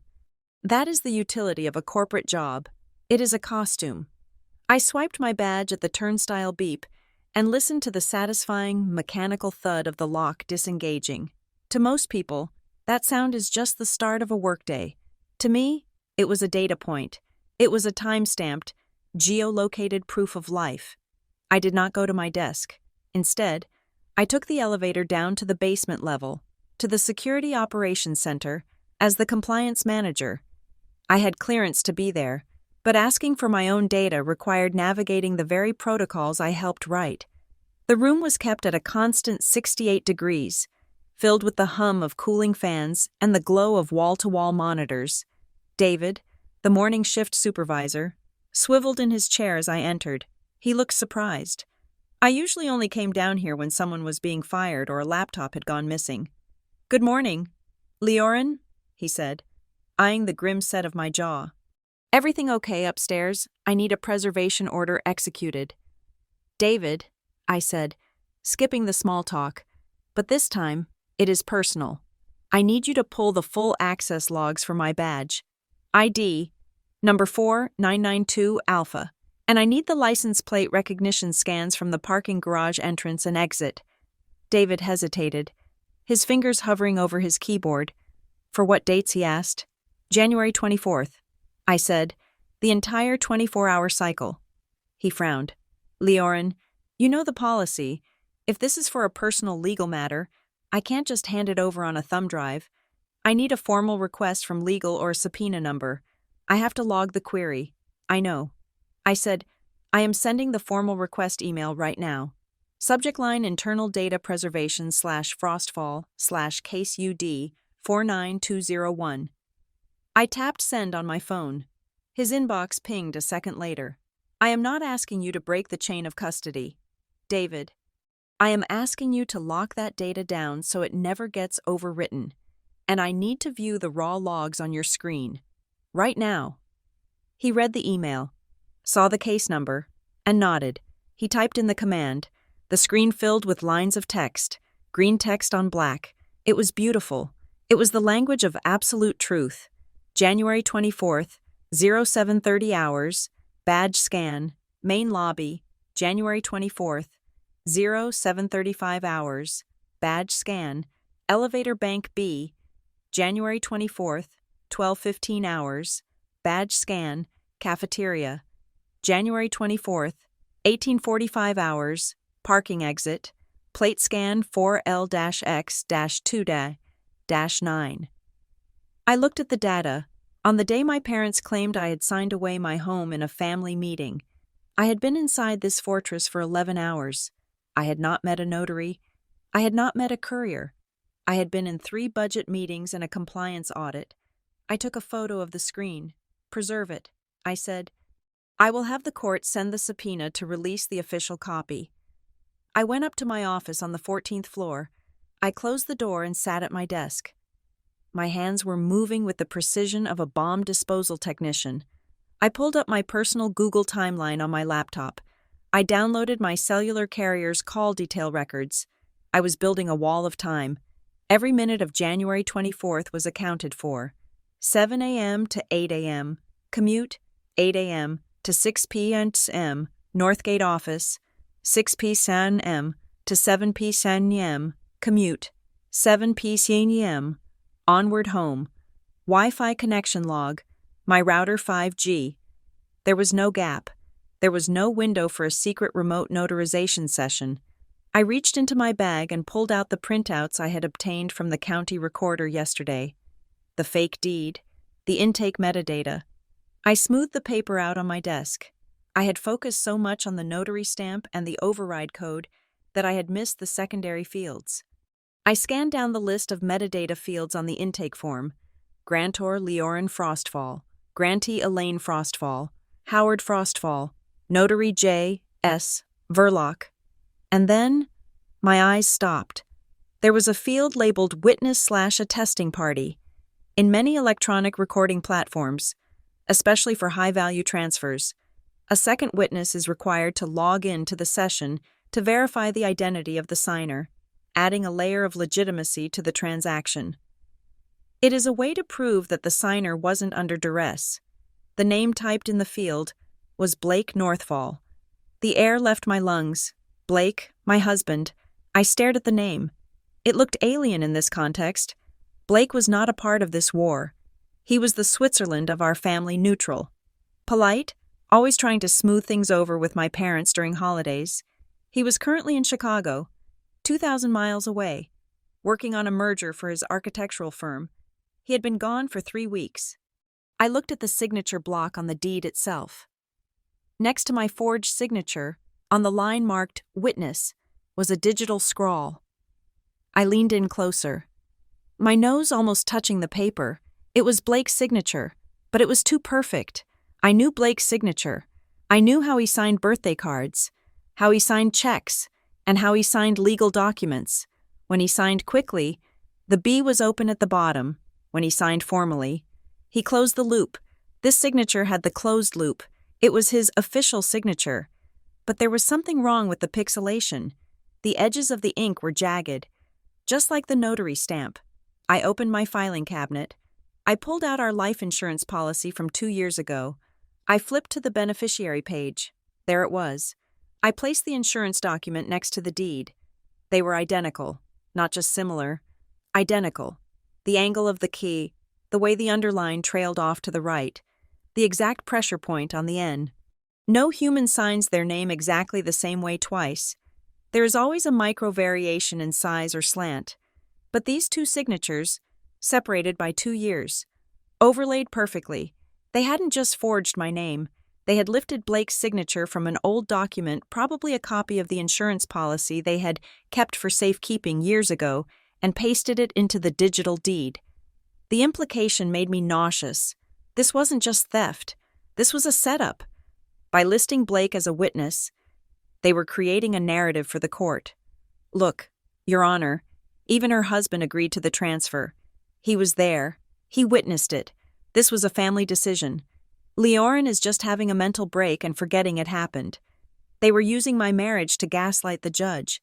And if I stood up in court and said, my husband didn't sign this, and they produced this document, the judge would look at Blake. And if Blake wasn't prepared, if he stuttered, if he was confused, if he hesitated, we would look like a couple conspiring to commit fraud ourselves. They were banking on Blake being polite. They were banking on him saying, well, I don't remember. But maybe they didn't know Blake was in Chicago. Or maybe they did, and they didn't care, assuming he would lie to protect them because family comes first. My phone felt heavy in my hand. I needed to call him, but I paused. In any investigation, the moment you introduce a new variable, you risk contaminating the evidence. If I called him screaming, "Did you sign this?" I would panic him. I needed him to be a witness, not a participant in my hysteria. I took a deep breath. I dialed his number. It rang 3 times. Hey, Leorin? His voice came through, warm and slightly distracted. I was just about to head into a site walk. Everything okay? He sounded normal. He sounded like a man whose biggest problem was a delayed shipment of steel beams. He didn't sound like a man who had just signed away our house. I need you to listen to me very carefully. Blake, I said. My voice was low, stripped of all warmth. The change in my tone stopped him cold. I could hear him stepping away from a noisy background. What is it? What happened? I am looking at a court document. I said, it is a deed transferring our house to my parents. It was recorded 12 days ago. There was a silence, a long, confused silence. What? That makes no sense. There is more. I said, you are listed as the witness. What your signature is on the document. Blake, it is right next to mine. I waited. This was the moment. The reaction in the next 5 seconds would tell me everything. If he hesitated, if he said, wait, let me think, then I would know they had gotten to him. I would know he was compromised. Instead, he let out a sharp, incredulous laugh. Leorin, that is impossible. I have been in Chicago since the 10th. I haven't signed anything. I haven't even spoken to your parents since Christmas. I exhaled. He was clean. They used a cut and paste of your signature from the Liberty Life Insurance policy. I said, the one we gave them a copy of. Those Blake stopped. The anger in his voice spiked, replacing the confusion. They forged my signature. Yes, I said, and they filed it with the county. Leorin, that is a felony. I know. I said, but right now, to the court, it looks like you signed off on my eviction. If we go to trial and you are not there to refute it, they will use your name to bury me. I checked the calendar on my wall. The hearing was in 9 days. When does your trip end? I asked. I'm supposed to be here another 2 weeks. He said, you need to come home. I said, I didn't ask. I didn't beg. It was a command. I need you here. Blake, I need you to stand in front of a judge and say that signature is a lie. I need you to bring your flight logs, your hotel receipts, and your badge swipes from the Chicago site. He didn't argue. He didn't ask about the cost of the flight or the work he would miss. I am booking the next flight out, he said. I will be there tonight. I hung up. I looked at the phone. I looked at the data on my screen, the badge logs, the license plate scans, the call records, and now, the flight manifest Blake would bring. We were assembling a fortress of alibis. But as I looked at Blake's digital signature on the fake deed, a new thought occurred to me, a colder thought. My parents were desperate. Yes, but they were not technically savvy enough to perform a digital lift and shift of a signature with this level of precision. They could trace a signature on a paper lease. Yes, but extracting a vector graphic from a PDF and embedding it into a remote notarization platform that required skill, that required software. Someone helped them, and it wasn't Gordon Slate. He was a strip mall lawyer. He filed papers. He didn't edit pixels. I looked at the metadata again. Crownline Title Relay. I typed the name into my company's corporate intelligence database, a perk of being in compliance. Crownline Title Relay, Incorporated, Delaware.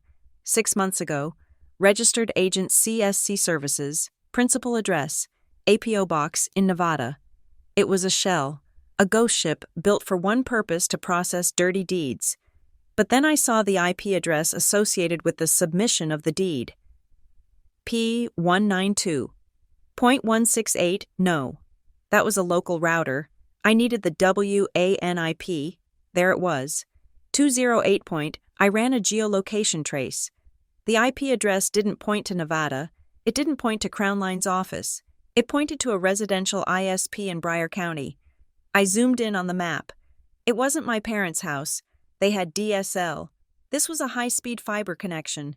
The pin dropped on a neighborhood on the north side of town. A wealthy neighborhood. I didn't know who lived there, but I knew that whoever was sitting behind that IP address at 2:13 in the morning was the real architect of my destruction. My parents were just the clients. This person was the technician. I printed the map. I had my alibi. I had my witness coming home. And now, I had a target coordinate for the person holding the digital smoking gun. I packed my bag. I left the office. I wasn't going home to hide. I was going to the airport to pick up my husband. And then, we were going to war together. The arrivals terminal at the airport was bathed in the harsh, artificial twilight of 11 p.m. I stood by the baggage claim, watching the carousel spin empty circles. When Blake appeared at the top of the escalator, he looked like a man who had been pulled out of a deep sleep and shoved onto a plane. His shirt was wrinkled, his tie was gone, and he was carrying his laptop bag with a heavy, exhausted slump. He saw me. He didn't smile. He walked straight to me, dropping his bag on the linoleum floor. "Lyrin," he said, his voice rough. "Tell me this isn't real." I didn't hug him. I wanted to. I wanted to collapse into the familiar scent of his cologne and let him be the husband who fixes things. But I couldn't afford to be a wife right now. I was the lead investigator on a fraud case, and he was a material witness who had just walked into the interrogation room. "It is real," I said, "and we need to go home. Now." The drive back was silent. Blake tried to ask questions. How did they get the deed? Who is the lawyer? But I cut him off. Not here. Not in the car. We do this at the table, with the evidence. When we walked into the kitchen, the house felt different. It was no longer a sanctuary. It was a bunker. The blinds were drawn. The security system panel glowed a menacing red. I pointed to the kitchen table. Sit. I opened my laptop. I pulled up the digitized deed with his signature on it. I spun the screen around to face him. Look at it, I said. Blake squinted at the screen. He rubbed his eyes. He traced the signature on the screen with his finger. That is my signature, he whispered. But I didn't sign this. I swear to you. Leoren, I was in a client meeting in Chicago on the 24th. I know you were. I said. I pulled his flight records and hotel receipts from my bag. I had already printed them from our shared cloud account before he landed. I believe you were not physically there, but that is not enough. I looked him in the eye. How did they get your digital signature? Blake. He looked confused. What do you mean? This isn't a scan of a wet signature. I explained. I zoomed in on the vector lines. This is a digital capture. It is clean. It comes from an electronic signing pad or a DocuSign account. Blake shook his head. I sign 50 things a week for work. Change orders, invoices, compliance forms. Think. I said. My voice was hard. Not work. Family. Have you signed anything for my parents in the last 6 months? Anything at all? He leaned back in the chair, running his hands through his hair. No, nothing. We haven't even seen them since. He stopped. His eyes widened. Wait, what I asked? About 3 months ago? He said slowly. Your mom called me. It was a Tuesday. She was frantic. She said the roof on their rental property, the one on Oak Street, was leaking, and she had a contractor there who needed a signature to start the emergency tarping. She said Howard was at the doctor and couldn't access his email. My stomach turned over. Go on. She sent me a link. Blake continued. She said, just sign this authorization so the guy can get on the ladder. It's just a liability waiver. I was on a conference call. I didn't read it. I just clicked the box and scribbled my signature on my phone screen to help them out. He looked at me, the realization dawning on him with the weight of a physical blow. I signed a blank digital packet. Didn't I? You signed a capture field. I said. My voice was flat. And once they had that capture, they could copy-paste it onto anything. A deed, a witness attestation, a confession. I didn't scream. I didn't throw a glass against the wall. The betrayal was too precise for anger. It was a cold, calculated harvesting of trust. They had weaponized his kindness. They knew he was busy. They knew he wanted to be the good son-in-law, and they had baited a trap with a leaking roof. So they didn't just steal the house, Blake said, his voice shaking with rage. They set me up. They made me the accomplice. They wanted leverage. I said, if I fought this, they planned to say. But Blake agreed to it. They wanted to drive a wedge between us so I would be fighting alone. I stood up and walked to the fridge. I took out 2 bottles of water. I handed one to him.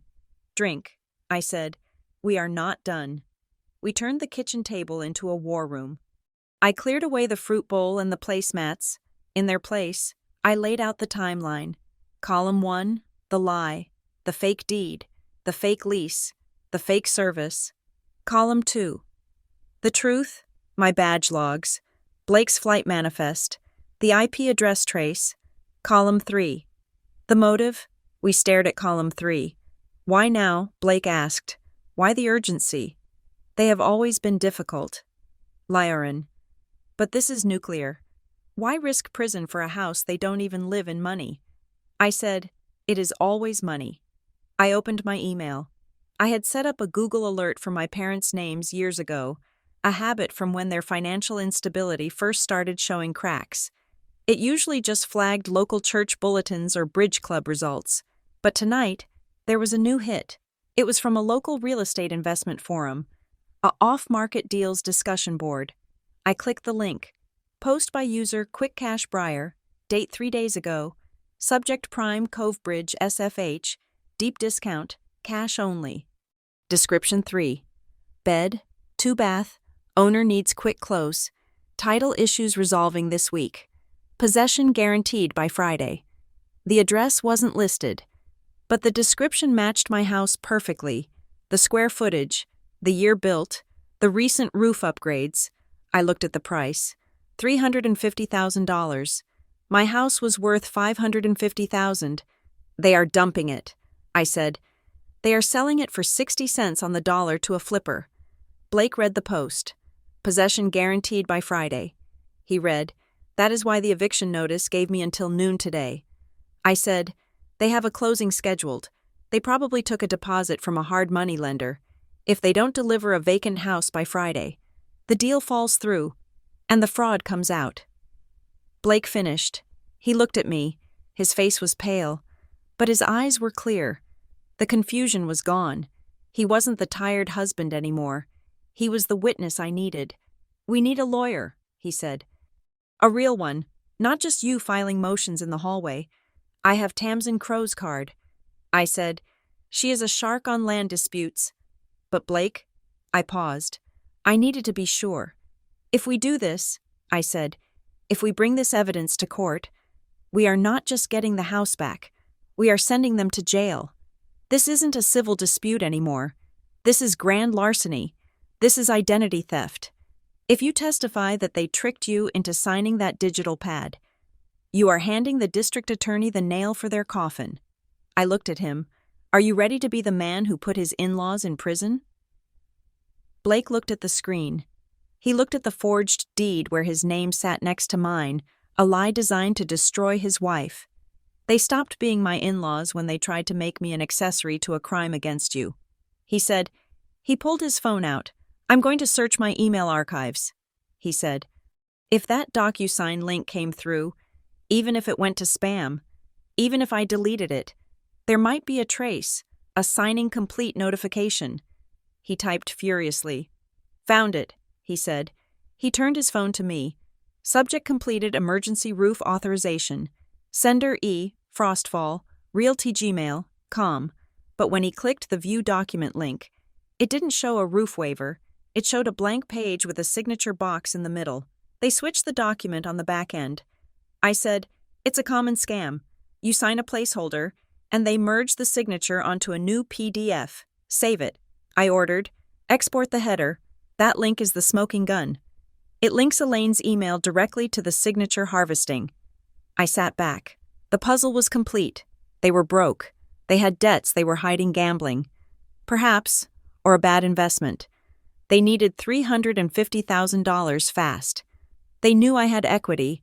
They knew Blake was busy. They built a plan that relied on me being too scared to fight and Blake being too passive to question them. They thought they were writing a story about a rebellious daughter and a supportive family, but they had forgotten one thing. I looked at the Quick Cash Briar forum post again. I am going to reply to this post. I said. Blake looked at me. What I am going to create an anonymous account, I said, and I'm going to tell this cash buyer that the title is clouded. I am going to spook the money. Liorin, Blake warned. If you interfere with a sale. It is not a sale, I said. It is a fencing operation, and I am not interfering. I am conducting due diligence. I typed the message. Warning on Covebridge deal. List pendants filed. Fraud alert active on parcel. Current occupant has a stay of execution. Do not wire funds. I hit post. I watched it appear on the screen. 10 miles away, in a house I used to visit for Christmas. My parents were probably sleeping, dreaming of the wire transfer that would save them. They didn't know that the money was gone. They didn't know that their witness had turned state's evidence, and they didn't know that their daughter was no longer writing a defense. I was writing an indictment. I closed the laptop. Get some sleep. Blake, I said, we have a meeting with Tamsin Crow at 8 a.m. He reached out and took my hand. His grip was tight. We are going to burn them down. Aren't we? He asked. No. I said, we are just going to turn on the lights. If they burn, it is because they are made of tinder. Tamsin Crow did not offer us coffee. She did not ask how we were holding up. And she did not offer the sympathetic tilt of the head that people usually reserve for victims of family betrayal. Tamsin Crow was a technician of the law, and her office reflected that. It was a glass box on the 19th floor, devoid of personal photos or potted plants. The only things on her desk were a dual monitor setup and a legal pad. She was exactly what I needed. I didn't need a savior. I needed a weapon. She picked up the printout of the fraud alert and the forged deed. She scanned them with eyes that moved like a barcode reader. "It is sloppy," she said, her voice dry and precise. "But sloppy works if no one checks. The court system relies on the presumption of honesty. Your parents banked on the fact that 99% of default judgments go unchallenged." She looked at Blake. "And you are willing to testify that this digital signature was harvested without your consent?" "I am," Blake said. He was sitting straight. The exhaustion from the flight, hidden behind a wall of resolve. "I have the email chain where they tricked me into signing a blank authorization." "Good," Tamsin said. She turned to her keyboard. "Then we are not just filing a motion to vacate, we are building a perimeter," she typed as she spoke, the sound of the keys aggressive and rhythmic. "I am issuing subpoenas today, 3 of them, 1 to Secure Sign Pro, the platform listed on the deed. We are demanding the full session log, the video recording of the signing, and the credential analysis report. By law, they have to keep it for 10 years, if they don't have it. The deed is void. If they do have it, we see who was sitting in the chair pretending to be you." She paused, hitting enter with a flourish. 2. To the internet service provider associated with the IP address you traced, we need a subscriber identity confirmation. And 3, she continued, looking at me, to Crownline Title Relay, I want to know who authorized the override code, 77 Alpha. I want the name of the supervisor who pushed the button at 2:13 in the morning. She printed the drafts. They slid out of the machine, warm and dangerous. "This is a game of chess." "Liarin," Tamsin said, sliding the papers across the desk for me to review. "But they are playing checkers. They think this is about possession. We are going to make it about perjury." We spent the next 3 hours turning the conference room table into a forensic laboratory. We didn't just look at the documents, we dissected them. I laid out the fraud alert form I had signed at the recorder's office. Exhibit A. Known valid signature of Liarin Frostfall. It was sharp, angular, the letters leaning forward like they were running. Next to it, I placed the deed. Exhibit B, disputed signature. It was round, looped, and hesitant. "See the pressure points?" I asked, pointing with a pen. The forger hesitates on the upstroke of the L. That is muscle memory fighting against the shape. It is someone trying to draw a name, not sign it. Tamsin nodded, circling the area with a red marker. "Now look at Blake's," I said. I overlaid the insurance policy signature onto the deed witness signature using a light box Tamsin had in her supply closet. Perfect alignment, Blake said, seeing it clearly for the first time. "It is too perfect," Tamsin agreed. "In forensic handwriting analysis, a perfect match is the strongest evidence of forgery. No human signs identically twice. This is a digital clone, by noon. The preliminary data from my own digital sleuthing came back.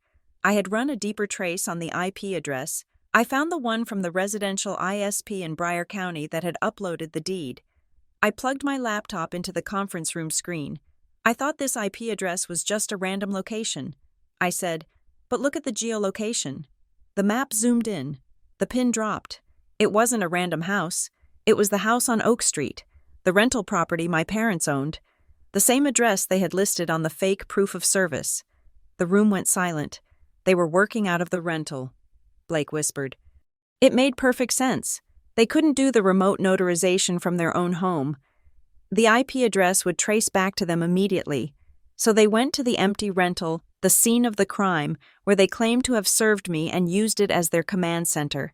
They used the fake service address to commit the actual fraud. Tamsin said, a small, cold smile appearing on her face. That is poetic, and it destroys their plausible deniability. They can't claim a hacker did it from Russia if the upload came from a house they own. But I needed more than an IP address.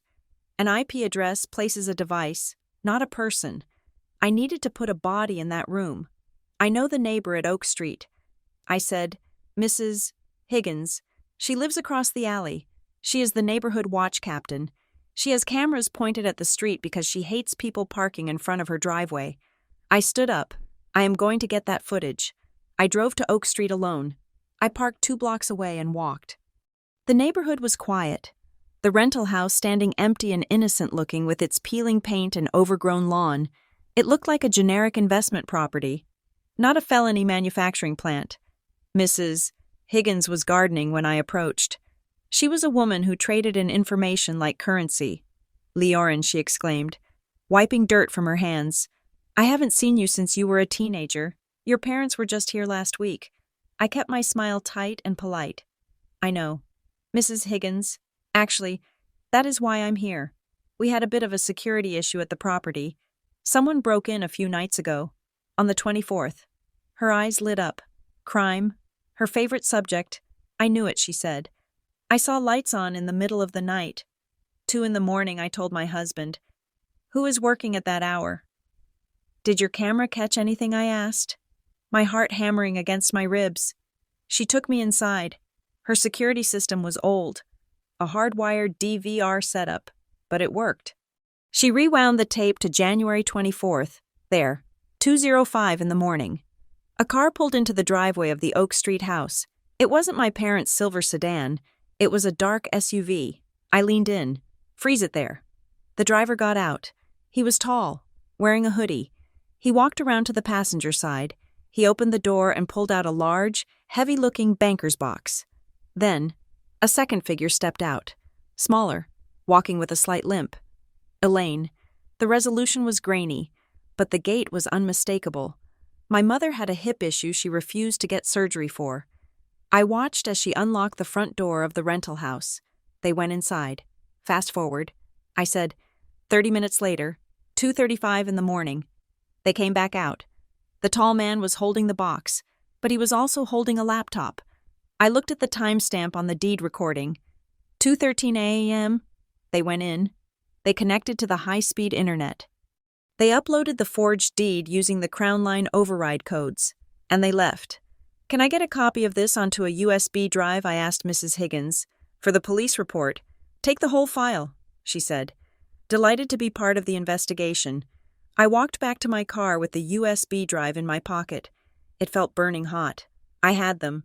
I had the where, the when, and now the who. But who was the tall man? It wasn't Howard. Howard was shorter, broader. This man was younger. I called Blake. "I have the footage," I said, "but there is a third person, a man, driving a dark SUV. Blake was at the computer back at the house, working with the IT specialist from his firm who was doing a favor for us. We tracked the email header from the roof repair request." Blake said, "The one your mom sent me. It wasn't sent directly from her Gmail. It was relayed through a secure server." "What does that mean?" "It means she didn't write the email. Leorin. Someone wrote it for her and spoofed her address, so I would trust it. And we found the origin IP for the relay. Let me guess," I said. "Oak Street number." Blake said, "That is the scary part. It traces back to a mobile hotspot, but the device ID is registered to a corporate account. Crown Line title relay. The man in the hoodie." I realized he wasn't just a helper, he was the fixer. He was the 77 Alpha supervisor. My parents had hired a professional. I returned to Tamsin's office at 4 p.m. We laid the final piece of the puzzle into the timeline. I drew it on the whiteboard, a chronological map of the conspiracy. January 24th, 02:05 hours. Suspects Elaine Frostfall, an unknown male, enter Oak Street property. Source Higgins surveillance. January 24th, 02:13 hours. Quitclaim deed uploaded to county recorder via Crown Line title relay. Override code 77. A used. Source county metadata. January 24th, 02:35 hours. Suspects exit property. January 28th. Unlawful detainer lawsuit filed against Leorin Frostfall. January 29th. Fake proof of service filed. Signed by Elaine Frostfall. February 3rd. 06:00 hours. Deputy serves. Writ of possession. It was a perfect circle. "We are done defending," Tamsin said. Looking at the board, This isn't a motion anymore. This is a criminal complaint disguised as a civil response. She drafted the final document. Notice of fraudulent conveyance in opposition to plaintiff's claim of right. She attached the timeline. She attached the still frames from the video. She attached the signature comparison. I want this filed before the court closes today. I said, and I want a copy sent to the sheriff's civil unit. Why the sheriff Blake asked, because my parents are desperate. I said, they have a buyer waiting. If they think they can't get me out legally, they might try to change the locks while we are sleeping. I want the sheriff to know that if he gets a call from them, it is a false report. I faxed the package to the sheriff's office myself. I marked it, Urgent Preemptive Fraud Alert. I received a confirmation stamp at 4:55 p.m. We drove home. The sun was setting, casting long, bruised shadows across the lawn. The for sale sign hadn't appeared yet, but I knew it was coming. I walked into the kitchen and saw the red light of the answering machine blinking. One new message. I knew who it was before I pressed play. I hit the button. The room filled with the sound of static, and then my mother's voice. But it wasn't the soft, manipulative voice from the porch. It was jagged, broken, and terrified. Lyron, it's Mom. The real estate agent called. He saw a post online. He says there is a fraud alert on the title. What did you do? She paused. I could hear her breathing short. Shallow gasps. We have a deal. Leorin, we need this deal. If you don't take that alert down by tomorrow, God. Leorin, you are ruining the family. You are going to kill your father with this stress. Do you hear me? You are destroying us. The message ended with a click. She didn't deny the fraud. She didn't say, we own the house. She said, we need the deal. She admitted the motive in a 30-second voicemail. Blake looked at me. His face was hard. She is trying to guilt you. He said, no. I said, I picked up my phone and opened the voice recorder app. I held it up to the speaker and played the message again, capturing a digital copy. She is testifying. I saved the file. I renamed it Exhibit E, Admission of Motive and Intimidation. I looked at Blake. They are not afraid of losing the house anymore. I said, they are afraid of the people they owe money to. I turned off the kitchen light. The house was dark, but for the first time in 3 days, I didn't feel like I was hiding in it. I felt like I was guarding it. Let them come. I said, we have everything we need. Tomorrow. We wouldn't just be asking the judge to let us stay. We would be asking her to open the trap door. The air in Department 4 was not heavy with emotion. It was heavy with the static electricity of impending judgment. 10 days had passed since the emergency stay. 10 days of silence from my parents, broken only by the frantic voicemail I had saved as Exhibit E. I sat at the defendant's table. To my right sat Blake, looking less like a husband and more like a star witness. To my left sat Tamsin Crow, who was arranging our exhibits with the terrifying precision of a surgeon laying out scalpels. Across the aisle, the tableau was pathetic. Elaine Frostfall was weeping softly into a handkerchief, a performance that had lost its audience. Howard sat rigid, his face a mask of gray stone, staring at a spot on the wall as if he could bore a hole through it and escape. Gordon Slate, their lawyer, looked like a man who knew he was standing on a trapdoor. He kept checking his watch, perhaps calculating how quickly he could flee the building once the gavel fell. Judge Marlowe Keene entered the courtroom. She did not look at the gallery. She sat down, opened the file, and looked directly at the plaintiffs. We are here to address the motion to vacate default judgment and the motion to dismiss based on fraudulent service and lack of standing, she said. Her voice was level, stripping the room of any melodrama. Gordon Slate stood up. Your Honor, my clients maintain that the deed is valid and the eviction is lawful. The defendant is simply— Sit down, Mr. Slate, Judge Keene said. She didn't raise her voice. She didn't have to. I ordered the production of the original digital audit trails, the video session logs, and the appearance of the notary. She looked at the empty chair next to Slate. Where is Mr. Verloc? the notary. Slate tugged at his collar. Mr. Verloc could not be located. Your Honor, the service address for his commission appears to be a UPS store mailbox that has been closed. I saw Tamsin smile. It was a small, sharp thing. Of course he can't be found, Tamsin said, standing up, because he doesn't exist. Or at least, the version of him that notarized this deed doesn't exist. Tamsin picked up a remote control and pointed it at the courtroom monitor. Your Honor, pursuant to your subpoena, we obtained the transaction log from the platform. Secure Sign Pro. The screen flickered to life. It showed a grainy, low-resolution video clip. This is the video session required by state law for a remote closing, Tamsin explained. On the screen, a figure sat in a dimly lit room. They were wearing a hooded sweatshirt.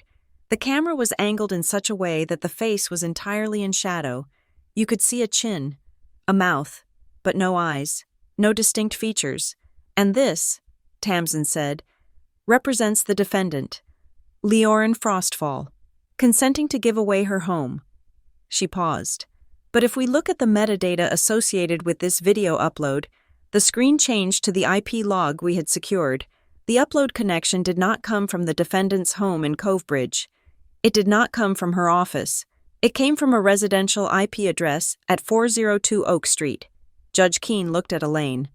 Mrs. Frostfall, the judge said, do you own the property at 402 Oak Street? Elaine stopped crying.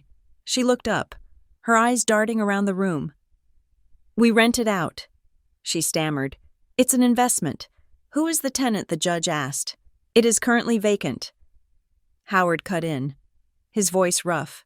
So, the judge said, leaning forward, you are telling me that a person wearing a hoodie broke into your vacant rental house at 2 a.m, hacked into a notary platform, and impersonated your daughter to sign a deed transferring her house to you.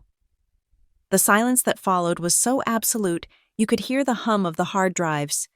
Elaine stood up, her hands trembling. Your Honor, you don't understand. Lyrin is sick. She isn't thinking clearly. Blake agreed to this. He knows she needs help. We did this to save the asset for her own good. She pointed a shaking finger at Blake. Ask him. He signed as the witness. He knows we are just trying to protect the family legacy. Judge Keene turned her gaze to the witness stand. Mr. Northfall, the judge said, you are under oath. Did you sign this deed? Blake stood up. He walked to the stand. He placed his hand on the Bible. He swore to tell the truth. No, Your Honor, Blake said clearly. I did not. He looked at my parents. For the first time, I saw the anger he had been suppressing break through his calm demeanor. I was in Chicago on business. I have provided my flight logs and hotel receipts as Exhibit D, but more importantly, he nodded to Tamsin. Tamsin clicked the remote again. 2 images appeared side by side on the screen. On the left was the signature from the deed. On the right was the signature from the life insurance policy we had signed 2 years ago. They are identical, Blake said, down to the pixel, down to the microscopic artifacting on the ink line. Tamsin zoomed in. The overlay was a perfect match. Your Honor, Tamsin said, this is a digital copy and paste. The plaintiffs tricked Mr.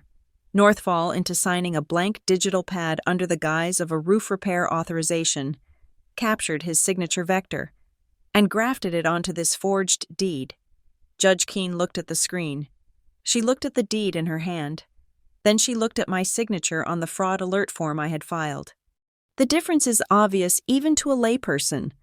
The judge said, the signature on the deed is hesitant. It lacks the fluidity of a genuine signature. It is a drawing, not a sign-off. She turned to a man sitting in the back row, a nervous-looking man in a cheap suit who had been subpoenaed that morning. Mr.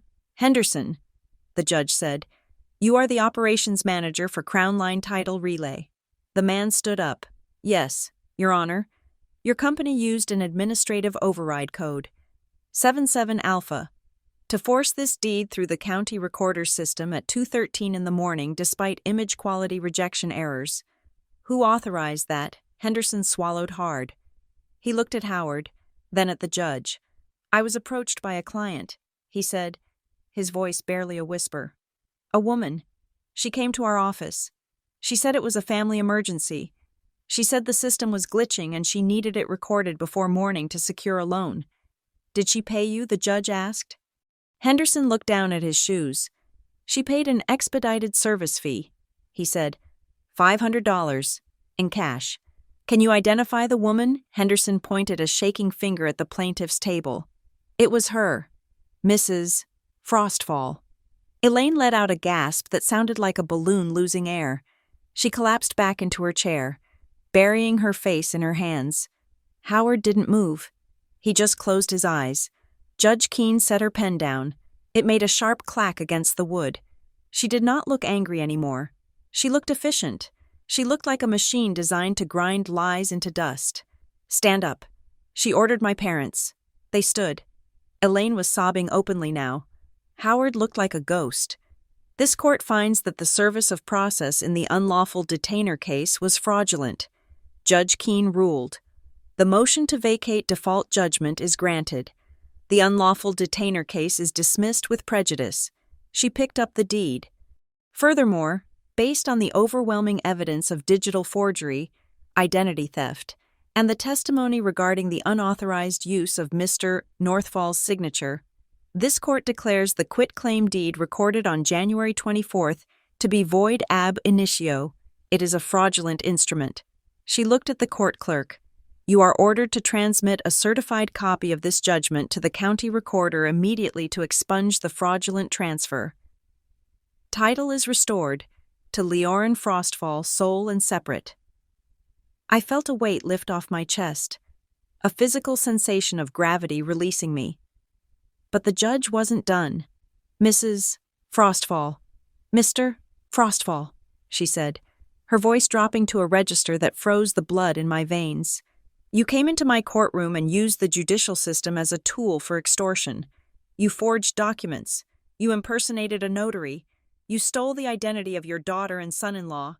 She turned to the bailiff. I am referring this entire file, including the video logs and the transcript of today's hearing, to the Broward County District Attorney's Office for immediate investigation into charges of forgery, filing a false instrument, and grand larceny. Elaine wailed. It was a high, thin sound. No. We are her parents.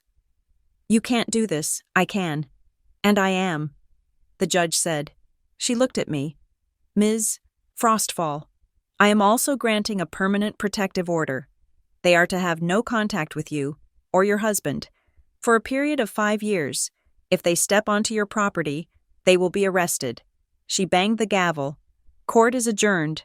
The bailiff moved toward my parents, not to arrest them yet, but to escort them out and ensure they didn't approach me. Gordon Slate was already packing his briefcase, abandoning them to their fate. I stood up. I picked up my bag. I picked up the fireproof folder that had been my only shield for 10 days. I walked out of the courtroom. The hallway was bright with the mid-morning sun. It felt different than it had 10 days ago. The air was cleaner. My parents were standing near the elevators, arguing with the bailiff. They looked small. They looked old. The power they had held over me, the power of guilt, of obligation, of fear, had evaporated. They were just two people who had committed a crime and got caught. I walked past them. I didn't stop. Leorin Elaine called out. Her voice was desperate, clawing. Leorin, please. We are going to lose everything. The deal falls through. We have debts. Please. I paused. I turned slowly. I looked at them. I didn't feel hate. I didn't feel love. I felt the cool, detached satisfaction of a closed case file. I checked my watch. It was 10:30 in the morning. I stepped closer, just enough so they could hear me without me raising my voice. You didn't lose the house, I said. You lost the daughter. Howard started to speak, to bluster, to threaten. You ungrateful. I held up a hand. It was a command. Save it for the district attorney. I said. I turned to Blake.